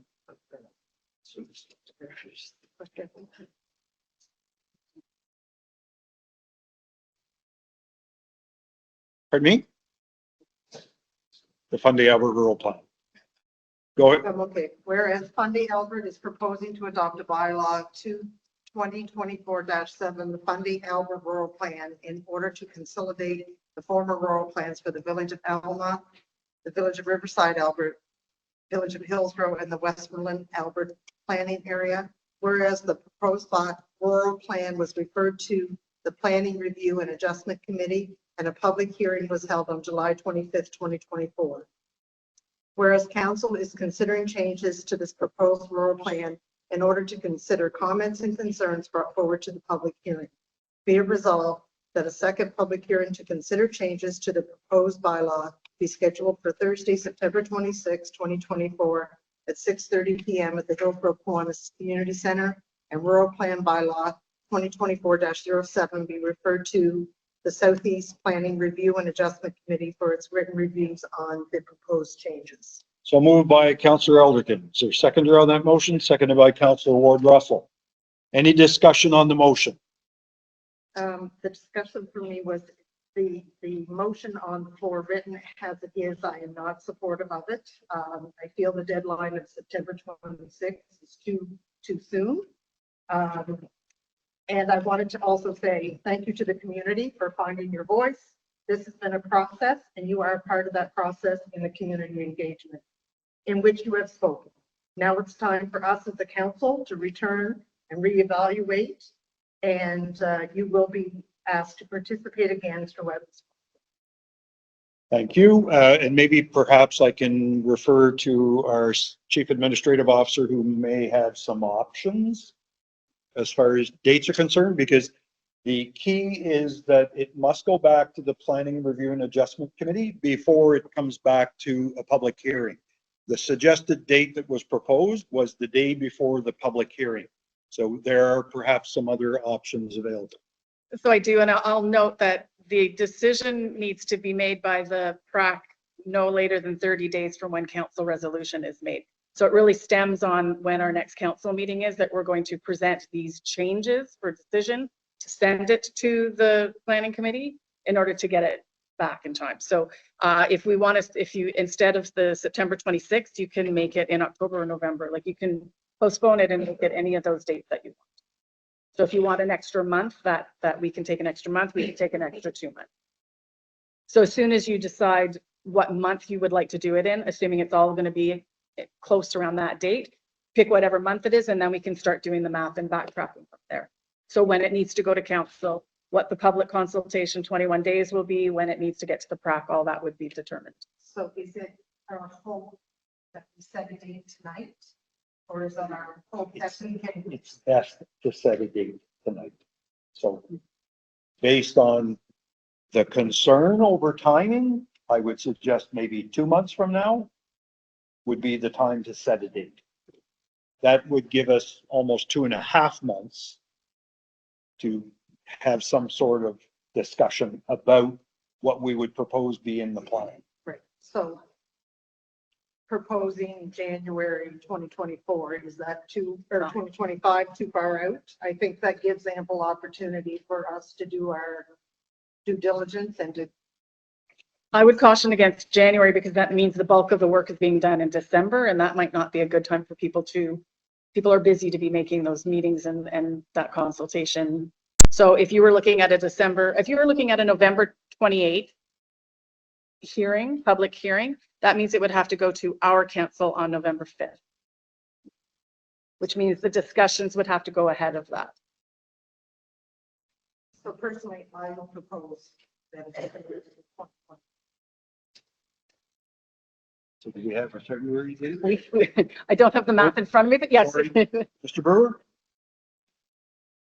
I guess the important thing to consider is you said the public hearing, I think it's final. Correct. So I don't think that should make any rush decisions about What date? Thank you. you're under involved meeting.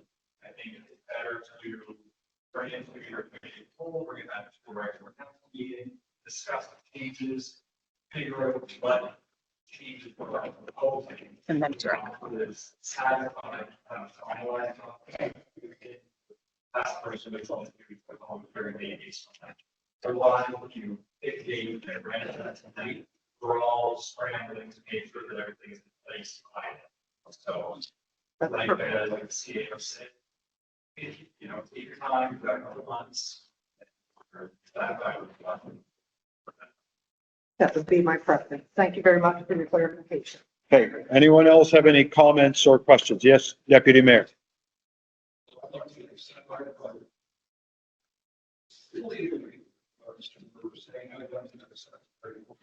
Actually, it would be an amendment to the current motion, and it could be, forgive me for kind of interjecting, but it could be something as amending the motion to be scheduled at a future date.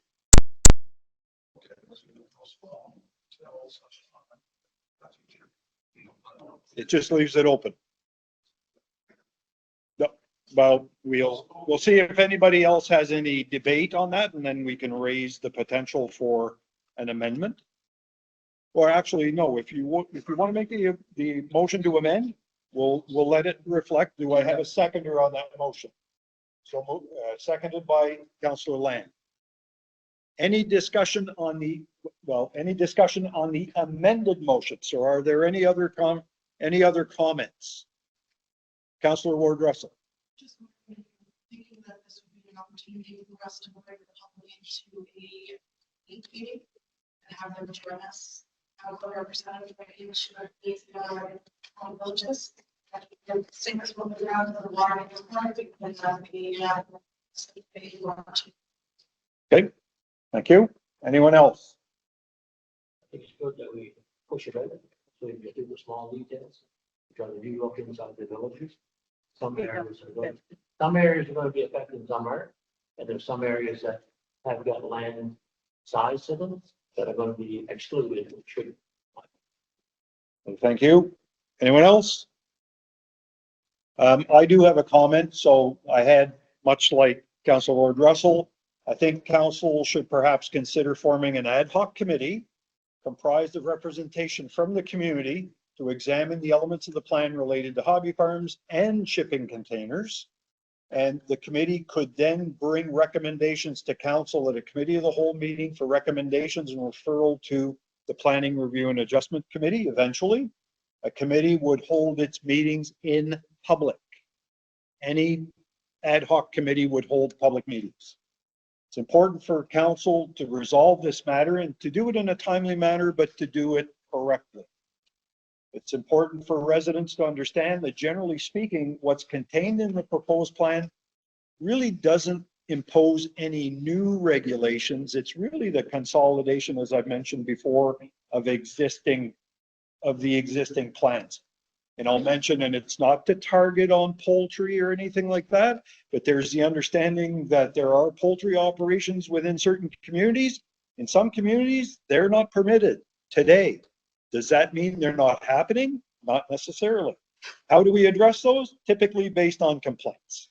But if there is a broad interest to have those available in the 3 former villages and other areas, then we can make accommodations for that. I think it's healthy to have that conversation. And if we have a committee made up of representation, and Mr. McFarland, where are you? I would suggest you be on that committee because you're a good spokesperson. So I would welcome your participation. So anyway, we'll look for participation from the community if council decides that that's the best approach to take. Yes.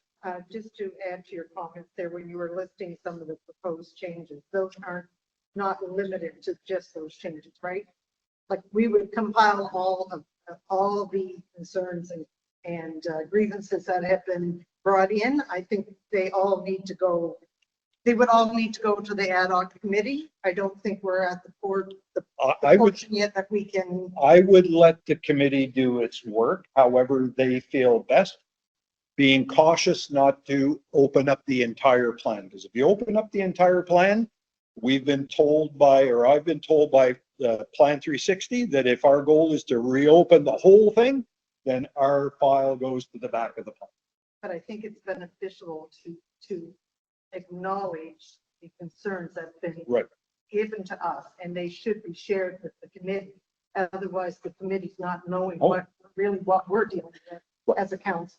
That was the point. So when you only listed a few, I didn't want it to be considered that they was just limited to those few options. We have heard about a limited few options, a limited few concerns.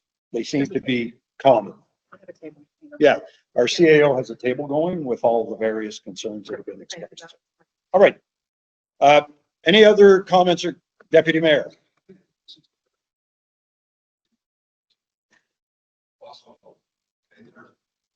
Written comments to the plan and the verbal comments received to the plan during the public hearing that go beyond limited things that just listed there in terms of CCACs and livestock and honey farms. There's many other items that were listed. And each of those needs to be considered as a potential change or improvement. You cannot say that these are not important. And if we get pushed to the back of the line, we get pushed to the back of the line. I don't see that we need to. There's not that many compared to the scale of the entire plan. But it is not just those items. There are a number of items.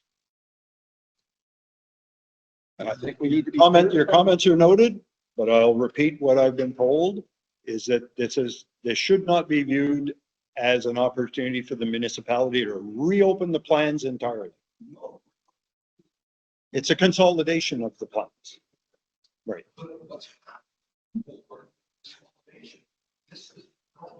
Well, we'll deal with it in committee if that's what council wants to do. Any further discussion?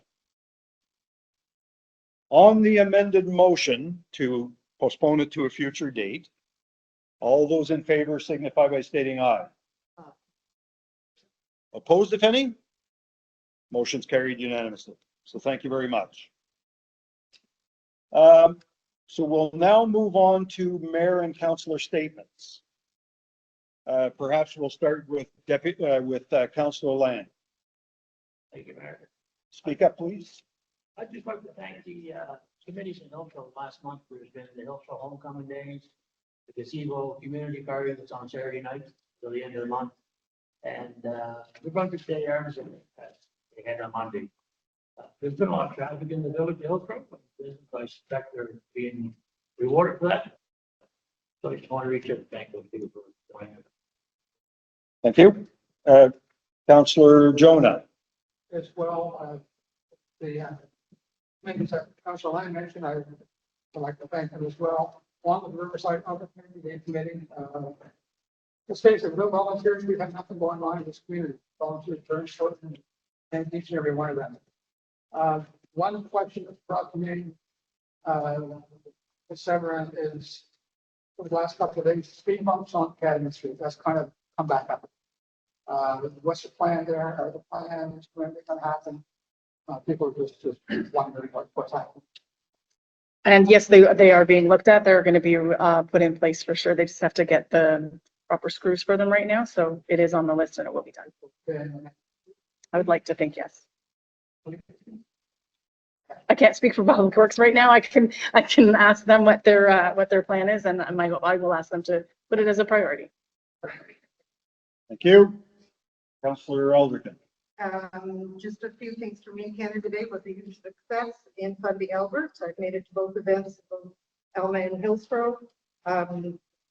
Congratulations to the organizing and the committee members to the Hillsborough Homecoming Day and the Riverside Alberta Community Day. It was a very well organized event. To the Kiwanis for a great breakfast as always. I want to give a shout out to the Hillsborough Railway. The new paint job and the work they're doing there has become very visually acceptable, I guess. Maybe not the wrong word. Appealing, yes. It looks really good, and it's nice to see some additional traffic there. And the Hillsborough Library, they've been on the move this summer and heard lots of great feedback of all the different places they seem to be touching out in the village.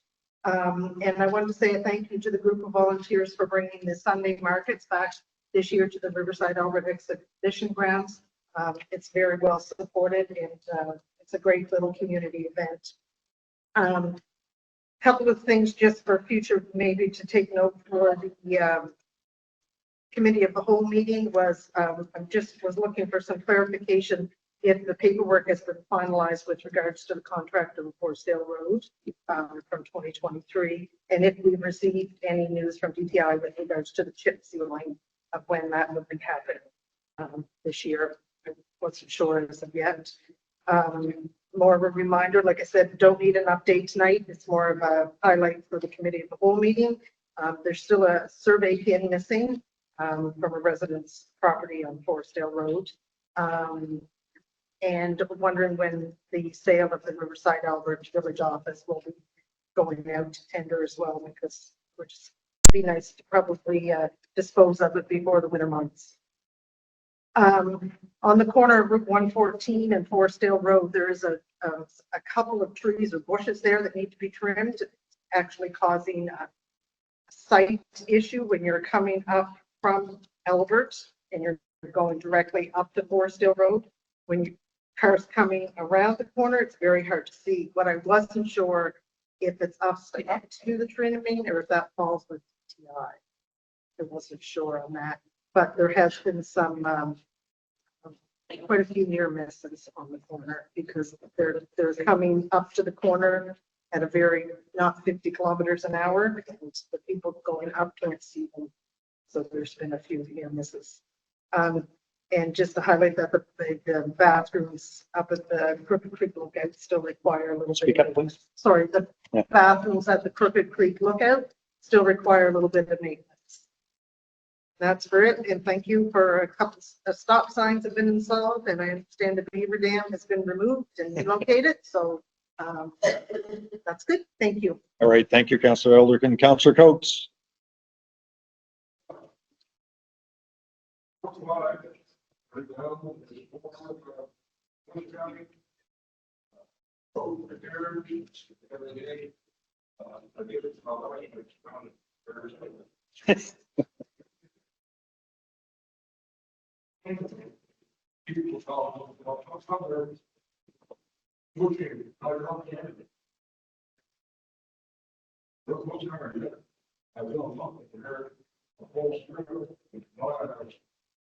in mulch. Even, we already go, which is output. But there is probably plan.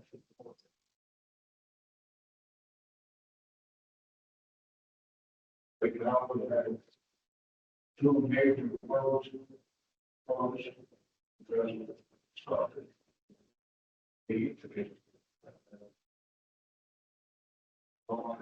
All right, thank you, Councillor Coates. Deputy Mayor Arrow.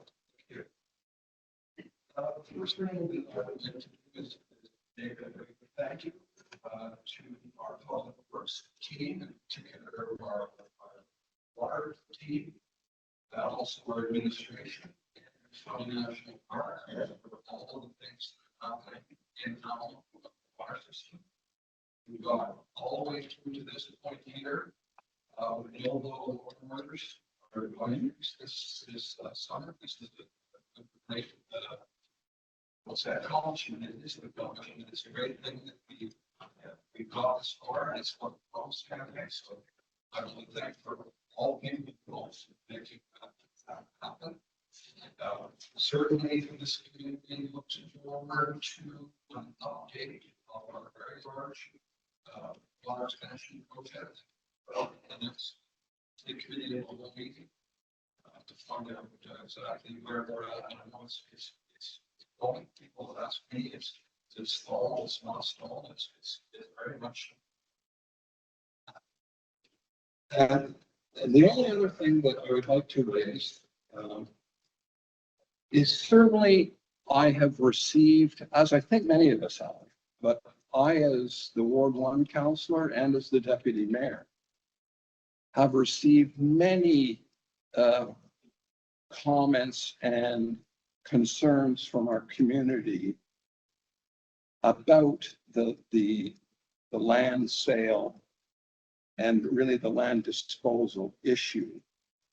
And how, as we've heard from some of the speakers tonight, is about the concerns mostly about the how and the why of these decisions, because there were many decisions. It wasn't the final decision. There were quite a few decisions that were along the way to agree to dispose of the land. We had decisions about how to dispose of the land. We raised a number of them. We had decisions to dispose of it to some person, and that was defeated and went to another.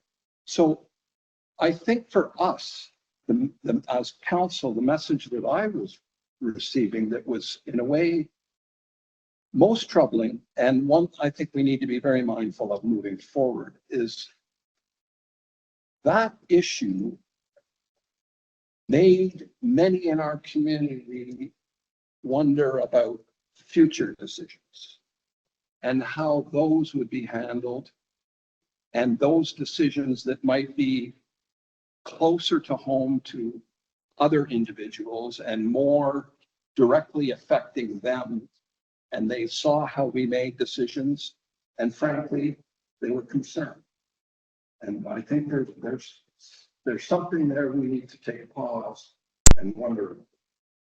And the other thing that I was receiving comments about related to this was about what happened after the decision. So there were a number of comments, letters that were sent in, letters of concern. We've heard from some of the senators tonight, but there were other ones, quite a few. Some went to all of the council, some went to just certain members of council. But some of those letters were responded to in a more general way by the council, with an indication that we were taking their comments seriously and asking them for patience as we worked towards some form of resolution, whatever that was to me. And I think we owe it to ourselves and to the community to be very cautious about using this kind of language when in fact we didn't really carry through with this. We didn't really work towards any form of resolution. we didn't need to ask for patience. We have not done anything to try and revisit that decision or adjust the decision in any way. So I think this is important for us for future, that we're mindful of how we project ourselves to the future. Thank you.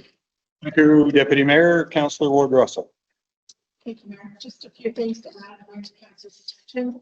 I've received unsightly premises concerns from Ward 6. I've advised them to send their addresses concerns to our CEO, so you should be receiving those in the near future.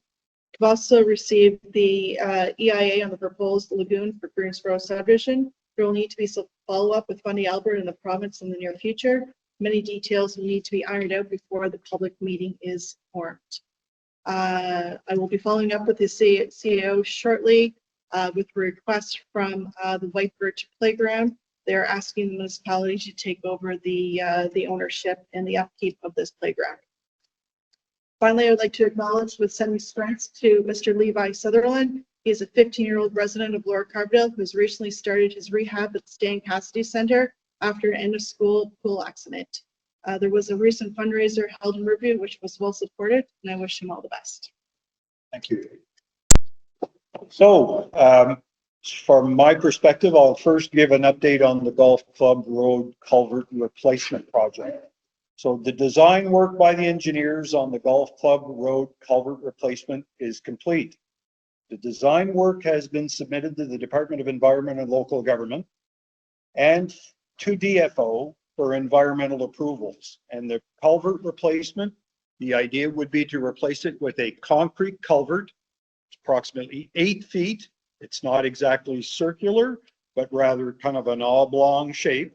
And it has a built-in fish ladder within the culvert. We got the estimate from the engineers, and so that we expect a tender will be published in mid-August. Now, as far as the timing of the repair is going to be sometime in the fall. Now, I recognize that that may not be quick enough for some residents, but keeping in mind that we need to do this right and that we're not paying 5 cents for the project. That is the goal of the entire project. Taxpayers, although the broader taxpayers will be paying for this, it will be through the Government of Canada Public Safety that is covering that project. Other words, we would have been on the hook for about $750,000 approximately. So I'm very optimistic that this project will be complete and that road will be open. And I'm not using this term lightly, before the snow flies. That's my goal. And to have it opened as quickly and as economically feasible as possible. So that's the update on the Golf Club Road culvert situation. A week or so ago, there was a drilling crew there that was doing core sampling to determine whether the bottom was actually structurally sound enough to do the work that they plan to do. So that work is proceeding as planned. They had indicated that it would be mid-August. It's looking like the tender is going to be out by mid-August.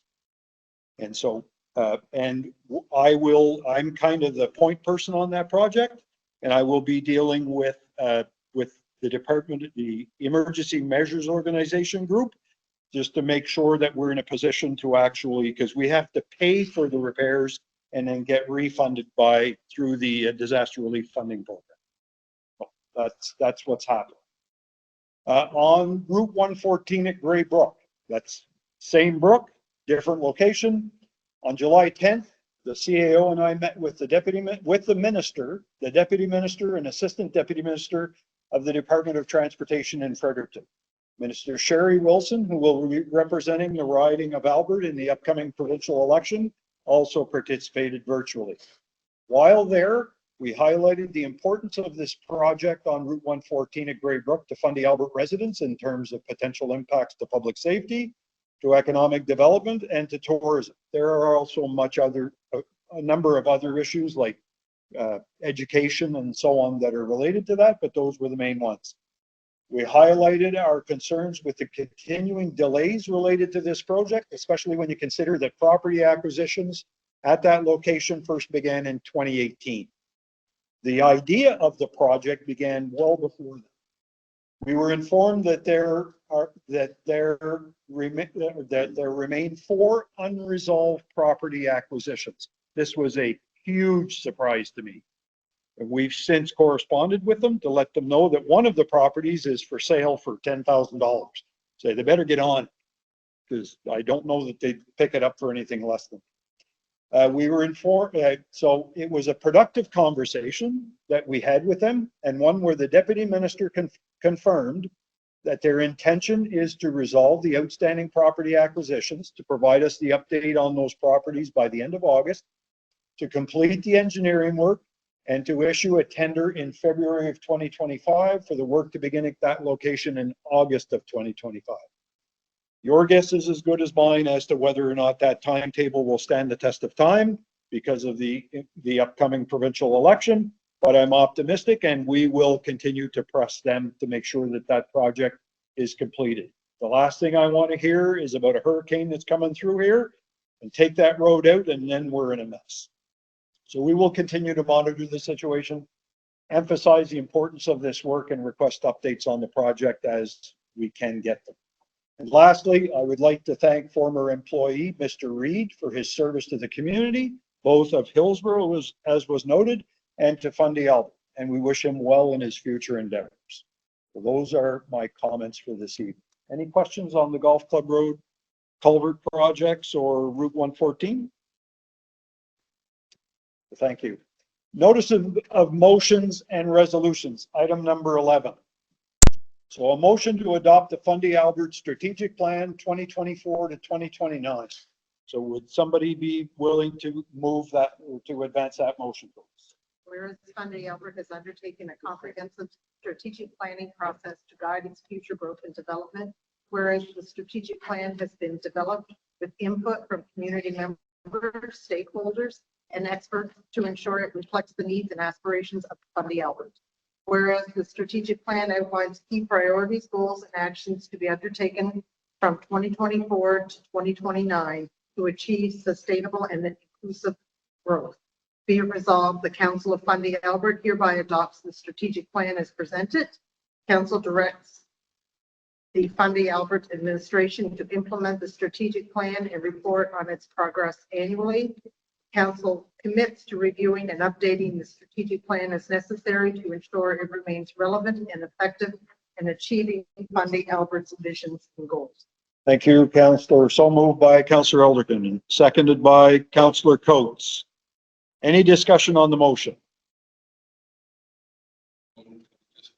Deputy Mayor, go ahead. This strategic plan that was consulted with the community, is it available currently for people? It's only after this point that It'll be posted out. so I think I would vote with the In favor of the motion. plan, so that the community will know that if they can go and look at this document, they have to create. Sure. Thank you. Anyone else? The last thing I'll say is if it's approved by council, information sessions will be scheduled in each one of the 6 wards to update the residents of the community in terms of what's contained in the plan. That was a commitment that was made initially, and we will hold true to that. And I suspect we'll get some input on other matters as well. So thank you very much. So we have it moved and seconded. Any further discussion on the motion? Not all in favor of the motion to adopt the Fundy Albert strategic plan, signify by stating aye. Opposed, if any? Motion's carried unanimously. Item number 11B, a resolution authorizing the issuance of a special permit for a food truck under the Alma bylaw number 8, respecting peddlers for fleet launch activities 2024. So would somebody be willing to read that motion, please? Go ahead, Councillor, Deputy Mayor Earl.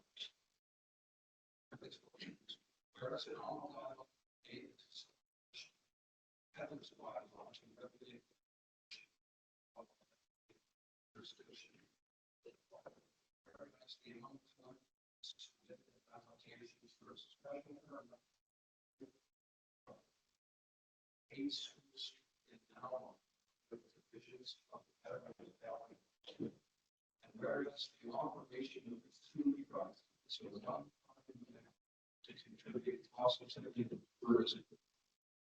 Funding hours of strategic development. Either install council funding hour. One, it authorizes the permit to be that case, the patterns of bylaw. And two, it's the special permit subject to the following conditions. Compliance with all safety regulations, adherence to operating hours of the local location restrictions, specified in the permit, payments for food trucks, area and clean order the condition, and any other conditions necessary by the CAO, Chief Administrative Officer, or relevant departments. Lastly, directs CAO to monitor the operation of food truck to ensure compliance with the terms of the special permit and the peddler's bylaw. So moved by Deputy Mayor Arrow. Is there a seconder on that motion? Seconded by Councillor Ward Russell. Any discussion on the motion? I just have one question. Yes, Councillor? Has the current food facilities that were within the Village of Alma been consulted with regards to this? Like, is the purpose to bring a food truck in when there's already additionally 10 places approximately to eat at within a 1 kilometer? So I guess if I was a business owner in Alma, I would be concerned that there isn't enough places for people to eat within the 1 day of the fleet launch. So traditionally for the fleet launch, they have a kitchen party where they do either a chowder or a boil or something that they serve as part of that kitchen party. And the kitchen here isn't really adequate for doing that. They've had difficulties in the past as well when you're trying to create a bar there as well as the food service, and it's not a food grade kitchen. So those reasons is why they've asked for this permit. They could do that in the food truck. It's a certified serving truck that meets the standards, and then it alleviates some of that pressure that they were getting in that kitchen trying to do the event. So it's not taken away from, it's the same process. Like are you preparing the food, or is the food truck preparing the food?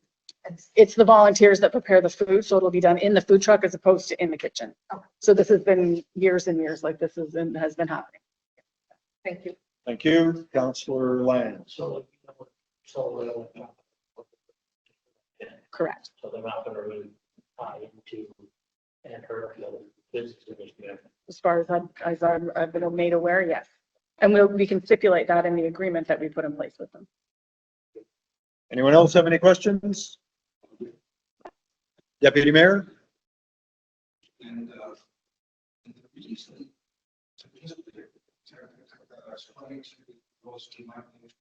the reason that this is using this law is they're not really that. Right now, the food truck that is in this community has no permit, no authorization. They're not required to on private land. This food truck would be on municipal land out here. That's the reason why they're seeking approval and that we're using the peddler's bylaw, which is as close as we're going to get to do it. The question I have is the peddler's bylaw refers to a $50 fee. And your memo to council referred to $10 fee and maybe $10 for, is that you're just going to make some adjustment? My research has shown that other municipalities charge $10 for a daily rate and then additional $10 if they require hookup to the electricity. So my thoughts were to do the same for this and not do a $50 a year permit because this is just a one-time event. I wonder if we need to have that in here, but also if we need to, we can revisit it another day. Meaning the bylaw is clear, it's $50. It doesn't talk about anything else, but. It does also require, that bylaw will have to be amalgamated with other bylaws as well. I'm assuming there's peddlers. Yes, there's other bylaws similar in other former communities. So we will have to merge those bylaws together at some point, and that should be a consideration. Does that answer your questions, Deputy Mayor? Okay. Any further questions? If not, all in favor of the motion signify by stating aye. Aye. Counselor Coates, did you say aye? Okay, thank you. All opposed, if any? Motion's carried unanimously. Thank you. The next one is a resolution on the Waste Collection Services Management Agreement with the Southeast Regional Service Commission. I believe Deputy Mayor Arrow, you were going to read that motion? Whereas the municipality is responsible to manage the collection of municipal waste, whereas the municipality is desirous of having the Southeast Regional Service Commission manage the collection of municipal waste on its behalf. And whereas the Southeast Regional Service Commission is desirous of managing the current process in contracts with collectors of household waste related to the collection of household waste for some municipalities and rural districts, including this municipality. Municipality wishes to engage the Southeast Regional Service Commission with respect to management of the procurement process and subjects to contracts with collectors described above, and to provide the services defined here. And whereas the Service Commission has issued a request for proposal 2024-01 with respect to residential waste collection services. And whereas this is the mandated service, delivery matter because we are RSPA, and therefore all services referenced herein are to be fully financed through the participating municipalities.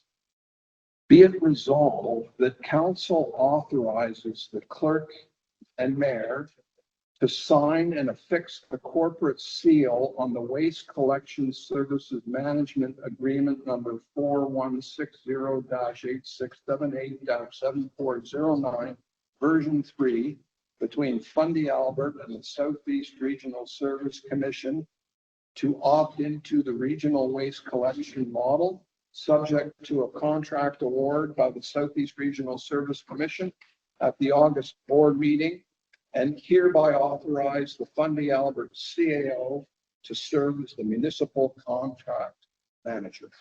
Thank you, Councillor Arrow. So moved by Councillor Arrow. Is there a seconder on that motion? Seconded by Councillor Land. Any discussion on the motion? Deputy Mayor. I have some questions. So I think it's been important to realize that entertaining here first off is to change, basically entirely change how we're collecting garbage.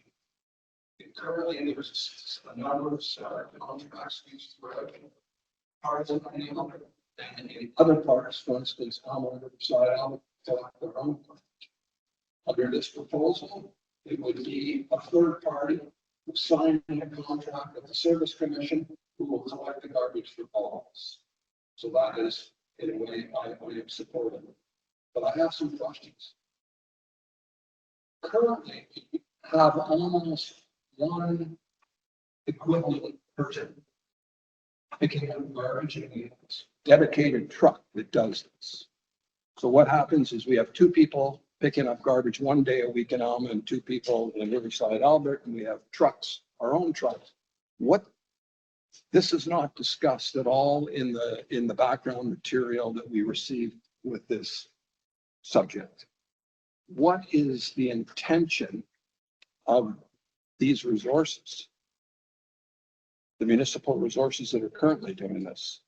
So we do currently have a laundry list of things that need to get done in the municipality. So that's going to free up 2 persons and a vehicle that we can now use for those items that need to be done.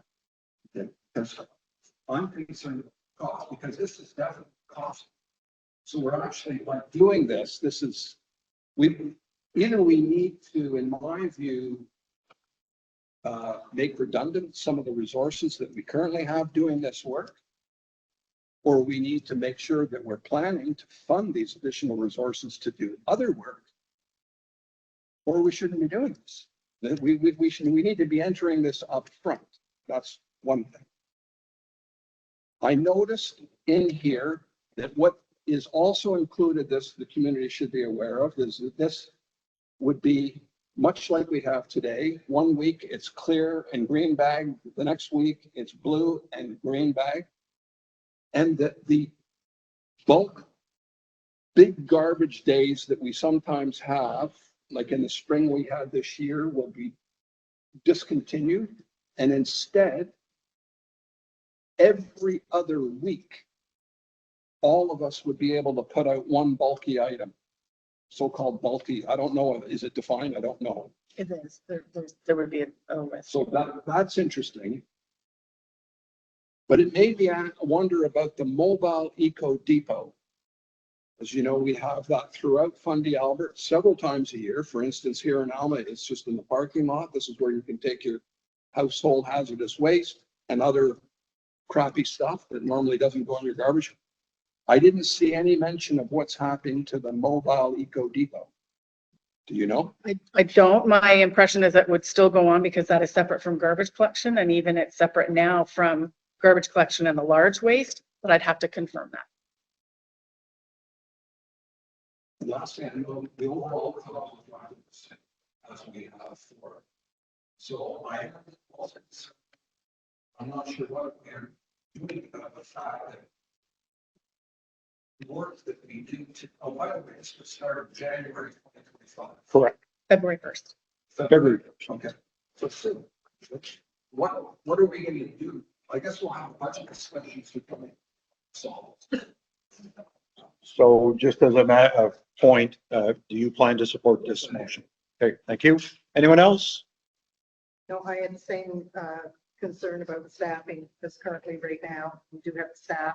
I was just trying to find in there, I think there was a snapshot of where Riverside Albert was budgeted for, or where we are year to date, or where we're expected to be, and there's already quite a difference.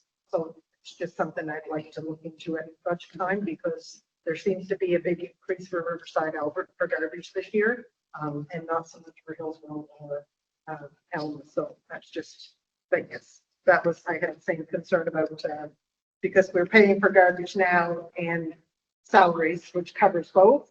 So if we're separating them, we're going to have salaries and we're having garbage on top. So it is a large expense for small. Okay, you plan on supporting the motion? I do. Thank you. Councillor Land. One of the employees on a seasonal payment of the two people that like to get. One is currently, yes, you are One is correct. currently Yeah. seasonal, so that we could eliminate that job if possible. And also that truck could be sold if it's not used during this time. That is also under discussion. I also. Thank you, Councillor Land. So that one of the questions I had, because there was a cost element to it and it compared costs and what investments was being made in the communities where solid waste is being collected by our internal resources. And what I was wondering was, and the costs that were identified, does that only include the actual cost of the employees, or the other costs associated, such as benefits, and that included in that cost or not? It is included, as is wear and tear on the vehicle and gas, like mileage. Okay, thank you. And I will be supporting that motion. All right. Any further discussion on the motion? Not, all in favor of the motion signify by stating aye. And I will vote aye. All the motion is adopted unanimously. Thank you. Item number D, 11D, a motion to adopt a Fundy Albert Municipal Facility Use Policy. May I have someone read that motion, please? Go ahead, Councillor.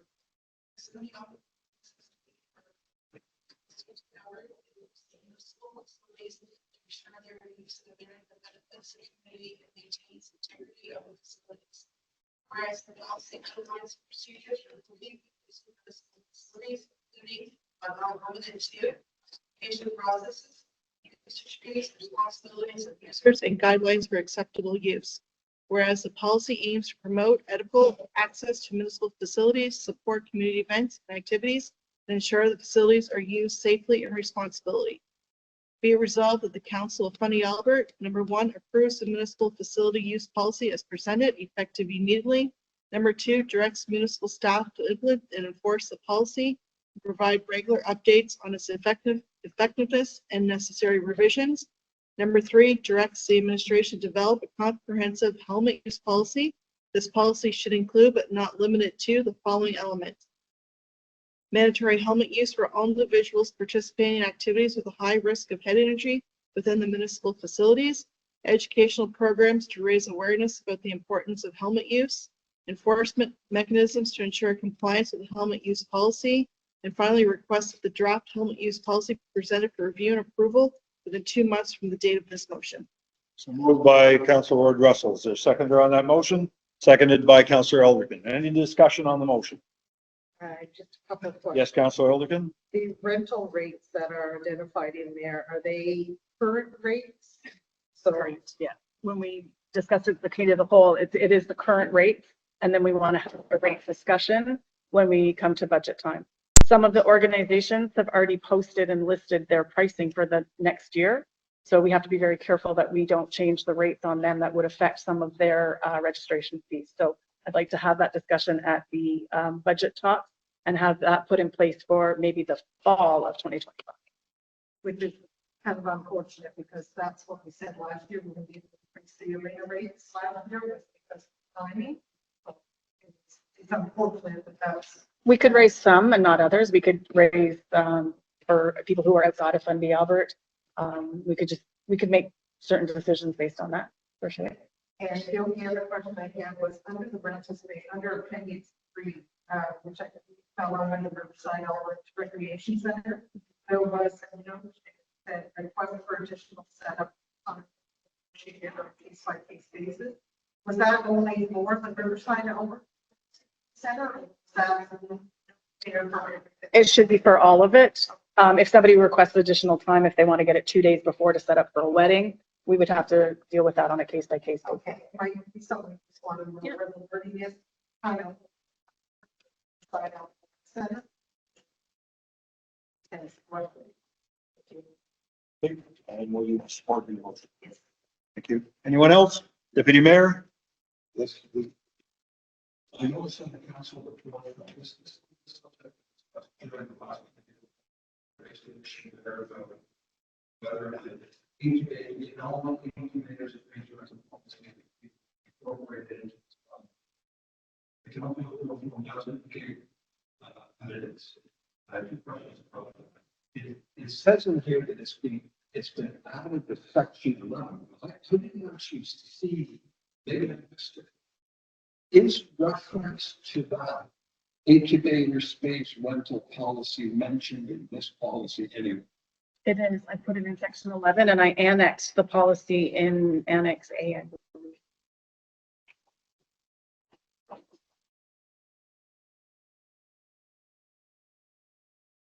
I wonder if I don't have the current one. It's section 11 is called titled additional instructions pertaining specifically to arena parks. I will support this. I just want to make sure that this rental policy for the incubator spaces that actually are below us right here, which is, we've confirmed that that policy is still in effect. It governs until further notice. I just want to make sure that we actually are referring to that. And my second related question is that policy now visible on the Fundy Albert website under our policies? Not currently. It's coming. No, it's. Well, he's talking about the Oh, policy the from policy. for the Village of Alma. Okay. So I apologize, Councillor or Deputy Mayor Arrow. I think that this is not the last version. I did add it into section 11 and I did annex that policy in this one. So I will send council the proper version. I apologize. Okay.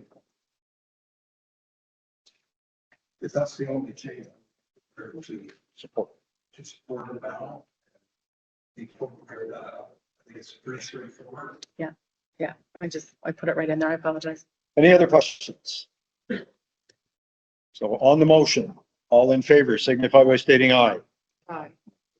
Opposed, if any? Motion's carried unanimously. Thank you. Back to my notes here. Motion related to the participation in the EMO Regional Collaboration Initiative. Councillor Coates?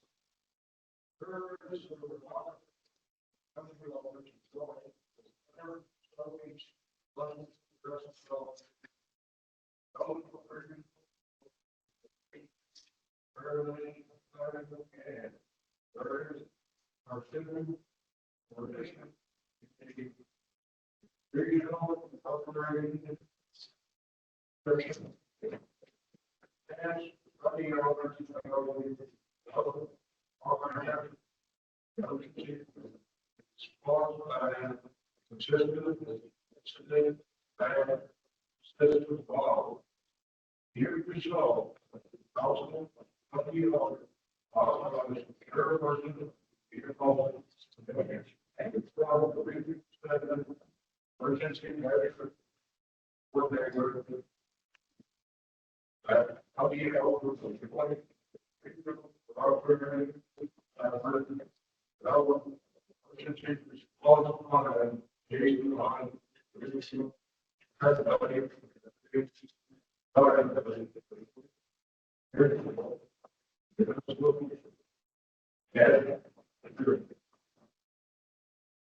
So moved by Councillor Coates. So there's two items there. One is to join in the regional collaboration effort, and the second is to sign on to the mutual aid agreement, which would allow the transfer of, we could borrow equipment and personnel from other municipalities, which is a big boon to a small municipality. Any questions on that motion? Yes. Oh, sorry. Seconded by Deputy Mayor Arrow. I'm sorry.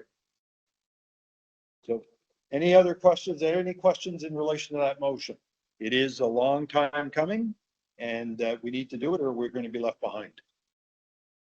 All those in favor signify by stating aye. Opposed, if any? Motion's carried. Thank you very much. So this is, the next section is item number 12, which is public comments and statements. This is an opportunity for members of the public to make comments or statements. If you wish to do so, I will set a time limit of 15 minutes so that we don't prolong this well into the evening. So does anyone wish to make a statement? Yes, Mr. Milburn. I invested. Now, if you're not to speak, listen. I've written letters. And basically what I've got this evening is the notion that due to procedural issues, this thing could become undoable if something was done. It would seem reasonable, Councilor mentioned earlier, like different topic that people have spoken. People are forced to vote on this meeting. That's very, very evident. People have spoken. There should be a public meeting if there's a chance. This thing could be passed by. And I think, as you pointed out, that there should be some question about confidence in council. If this doesn't happen without anything being even decided in detail, we got to figure it. So I'm sure of the thing that Kevin's going to need be something concrete that would come out of all of the hoopla that's been surrounding this. Thank you. Anyone else? Yes, Mr. Horseman. Just a few minutes ago, you had spoken regarding essentially the concept of the municipal garbage on the album. I understand right now it's something that's 2,000 and Riverside out municipalities you're currently getting yourself. Correct. Approximately 7 years ago, I sat on the QP run local 51 board fighting against crowding out of sanitation with the city of Moncton. The city of Moncton went in the direction they possibly could to get out of contracting sanitation. They tried to finance it. We proved them wrong. You can always get the garbage cheaper in house. They tried everything they could end up coming down to and safety and injured workers. I tried to find the council then and for health and safety. They were informed by their employer that they wanted to ban and put the rescue contract that I do. Very delicate. Do not sell out your public. You can always do it for a house. You can buy trucks. You can buy employees. You have no control over minimum wage and fair wage, according to 38% profit in their pocket. Some of it don't get no service, some of it staying in the run. Members have a full class of grants. Please look at your numbers. You can always contract in cheaper than contracting out. Spend your money in your community, hire your local people. Unfortunately, shop over and over and just left here, you have Delta effect on the road and the line. You have a heavy truck in the hill to maintain your fleet. Spend your money here, please. It's our money, it's our tax dollars. You are merely managers. If you'd like to talk privately, I can bring you the numbers from we did studies on the 3 different methods of various collection. Thank you. Thank you. Anyone else? I believe there's a lady there. Would you identify yourself, please? It's going to be available on the internet. This video? Whether the video is going to be available on the internet? Yes. All the proceedings this evening should be on likely within 24 hours or so. That's our commitment, 24 to 48 hours.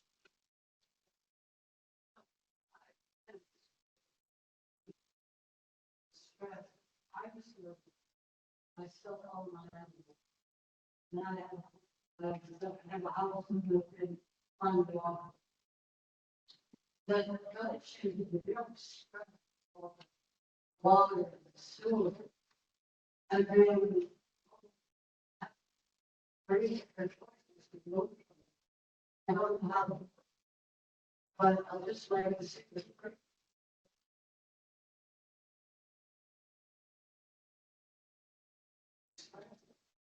we should be partial how to final. Because she was forced to pay the water, sewer, or she was evict. They had water. And it's criminal. I've seen it, but I'm not going to pay the sewer. And this wasting money. This is why there needs for water. Alex. A lot of cancer water this or not and beautiful problems. My grandfather as well, and all my relatives. Anytime she released the water and shut off some stuff, so I can people in this place or anywhere from should be free. He is rolling the stuff. Actually, so you can say Thank you. Anyone else? Yes, Mr. Wright. Speed bump holes. Yep. Should be starting, but that might have actually been wrong. There's zero. Stops us. But I should run people. Okay, thank you. Just so for your information, Mr. Wright, I believe there's a tender going out for Pound Hill, For the paving of Pound Hill. for the paving of Pound Hill, the redoing the whole thing. The installation of the speed bumps is, we already have the speed bumps. It's just to install them. So it's the work by the employees, but thank you for your comments. Anyone else? Mr. McFarland. I just want to address something that is so complicated, but you did say that the bylaws are trying to differentiate agriculture, obviously, However, that was not reflected on the funding.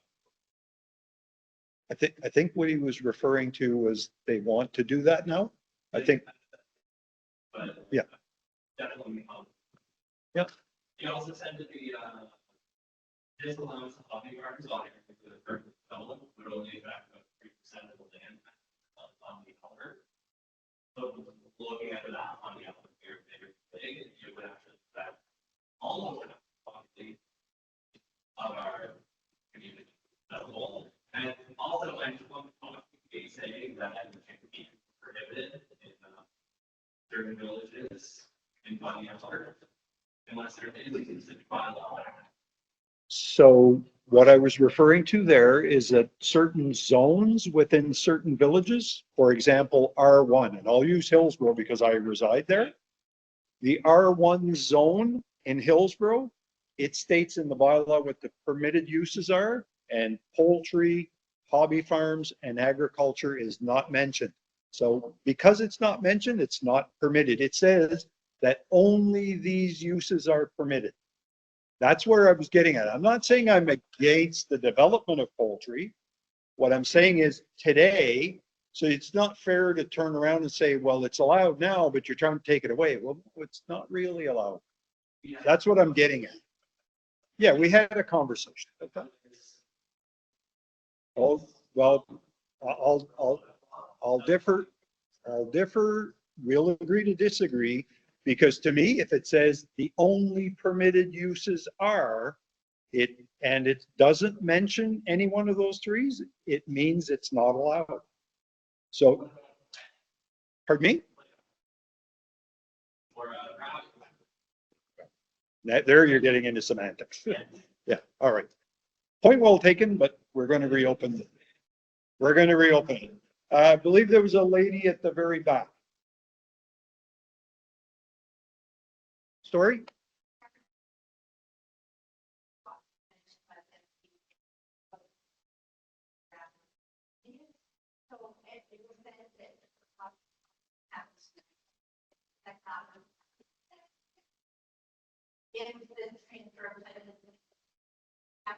Is there any I believe there is.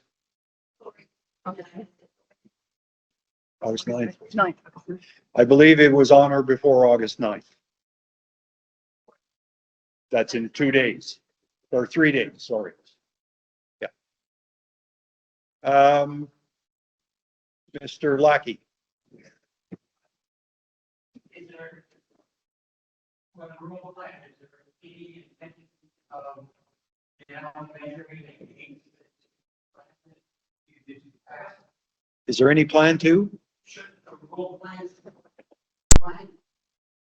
And is everybody will be in it? I don't think so. That's me, that's right. Should be brought up to the committee. Yeah, it should be something that the committee considers as they're preparing recommendations to council. That was like 2016. Now I got ready to be 2024, 2029. Now we're kind of go. There are rural plan for plan. Right? Working each together. Good, very good point. Thank you. Anything else? Mr. Kelly? Yeah, my question, I guess, or comment is actually for Deputy Mayor Arrow and Councillor Eldridge in regards to the water bylaw committee. I'm wondering if you guys have put any thought towards how you're going to vendor Airbnbs or unregistered rooming homes. They didn't come up with any of the things you mentioned in your speaking. The two options that really are available to any municipality for billing are either or a combination of a meter-based system or a system that's based on differentiation of users with some form of unit system. Right. Okay, so currently in the document that I told you is being circulated among committee members, which is looking at how would we make the non-meter system work for all the different kinds of users. There are for accommodation type users, whether it's a motel or a rooming house or an apartment building or a single family dwelling or a multi-unit dwelling. These are all combinations in there that are addressed. The one that's not in is Airbnb. Because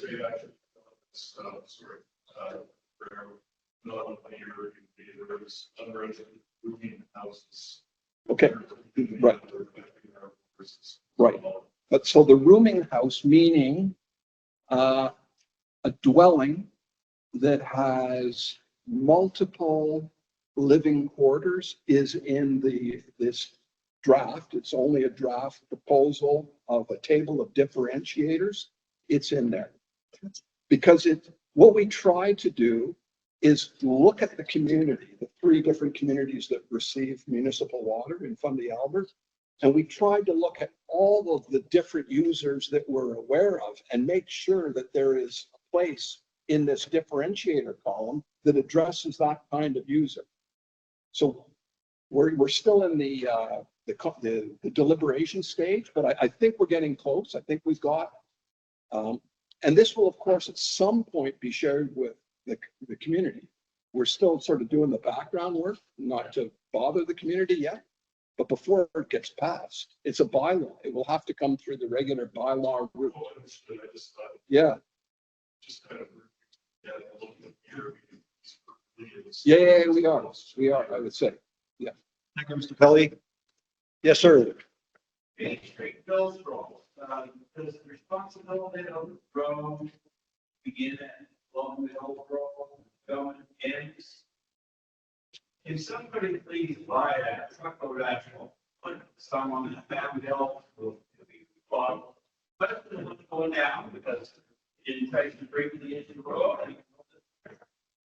Even now, it's supposed to be a law line system running right up the center over them. Get away from most of they had it for 3 days ago. Exactly. Going down. You know, most everybody here probably was up and down. That's going to be bad. It's already eroding away. My hope, our hope, is with the tender being released next week, that should be fixed fairly quickly. Well, there's makes little sense to be throwing asphalt on it and a patch when they're going to mill it.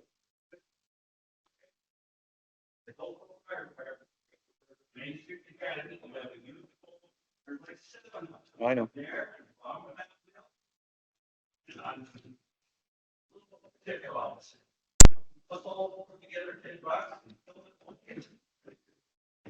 So just as a point of clarification, what Route 114 that runs through Alma, Riverside, Albert, or Hillsborough is a shared responsibility. That's how they describe it under what's called the Provincial Municipal Highway Partnership Program.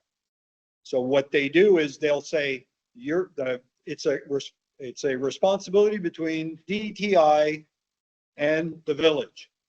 They have some allowances for us to put some priority projects together to include in those municipalities. That forms part of our 5 major priorities. It used to be that Hillsborough, Riverside, Albert, and Alma each got 5 priorities. Now there's 5 priorities for the entire Fundy Albert. So, but let me finish. The idea being is that we are supposed to pay 5 to 15% of the costs of the actual repairs, whether it's redoing the highway, whether it's patching or anything. Trouble is that what they do is they'll assign a certain amount of money for us. And as an example, the Pound Hill, they've assigned $135,000 to do 200 meters. The cost, the engineer's estimate, is $320,000. So the rest of it, almost $200,000, has to come out of the village of Fundy Albert's coffers. So is it fair? Absolutely not. And I fight with them all the time saying, where does this make sense when you're agreement says 5 to 15%, it's going to be closer to 60%. But that's the challenge when they create documents that force an understanding on municipalities. We weren't consulted when they came up with these plans. Correct.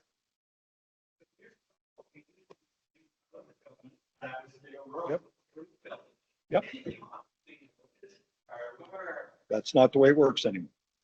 No. It's unfortunate. I agree. Yeah, like you're speaking to the converted. Anyway. Sir. Is there anything like to postpone this land deal? You said once it's done, we're fine. Done. Right? Or you didn't say, you said once it's to a point, and you said once I change out your dogs, that's not on the line. That we postpone it as a public consultation. That would require a motion of council to do that. It would require a motion of council. Until such time as there's a motion of council, we are bound by the decision of council on July. We've got time for one other comment because it's passed. Mr. Warner. The states could use paving at the winter snow plowing. Normally it's done this time of year. Is that part of your tender? Sorry, for grading on that? No, patching. Oh, patching, yeah.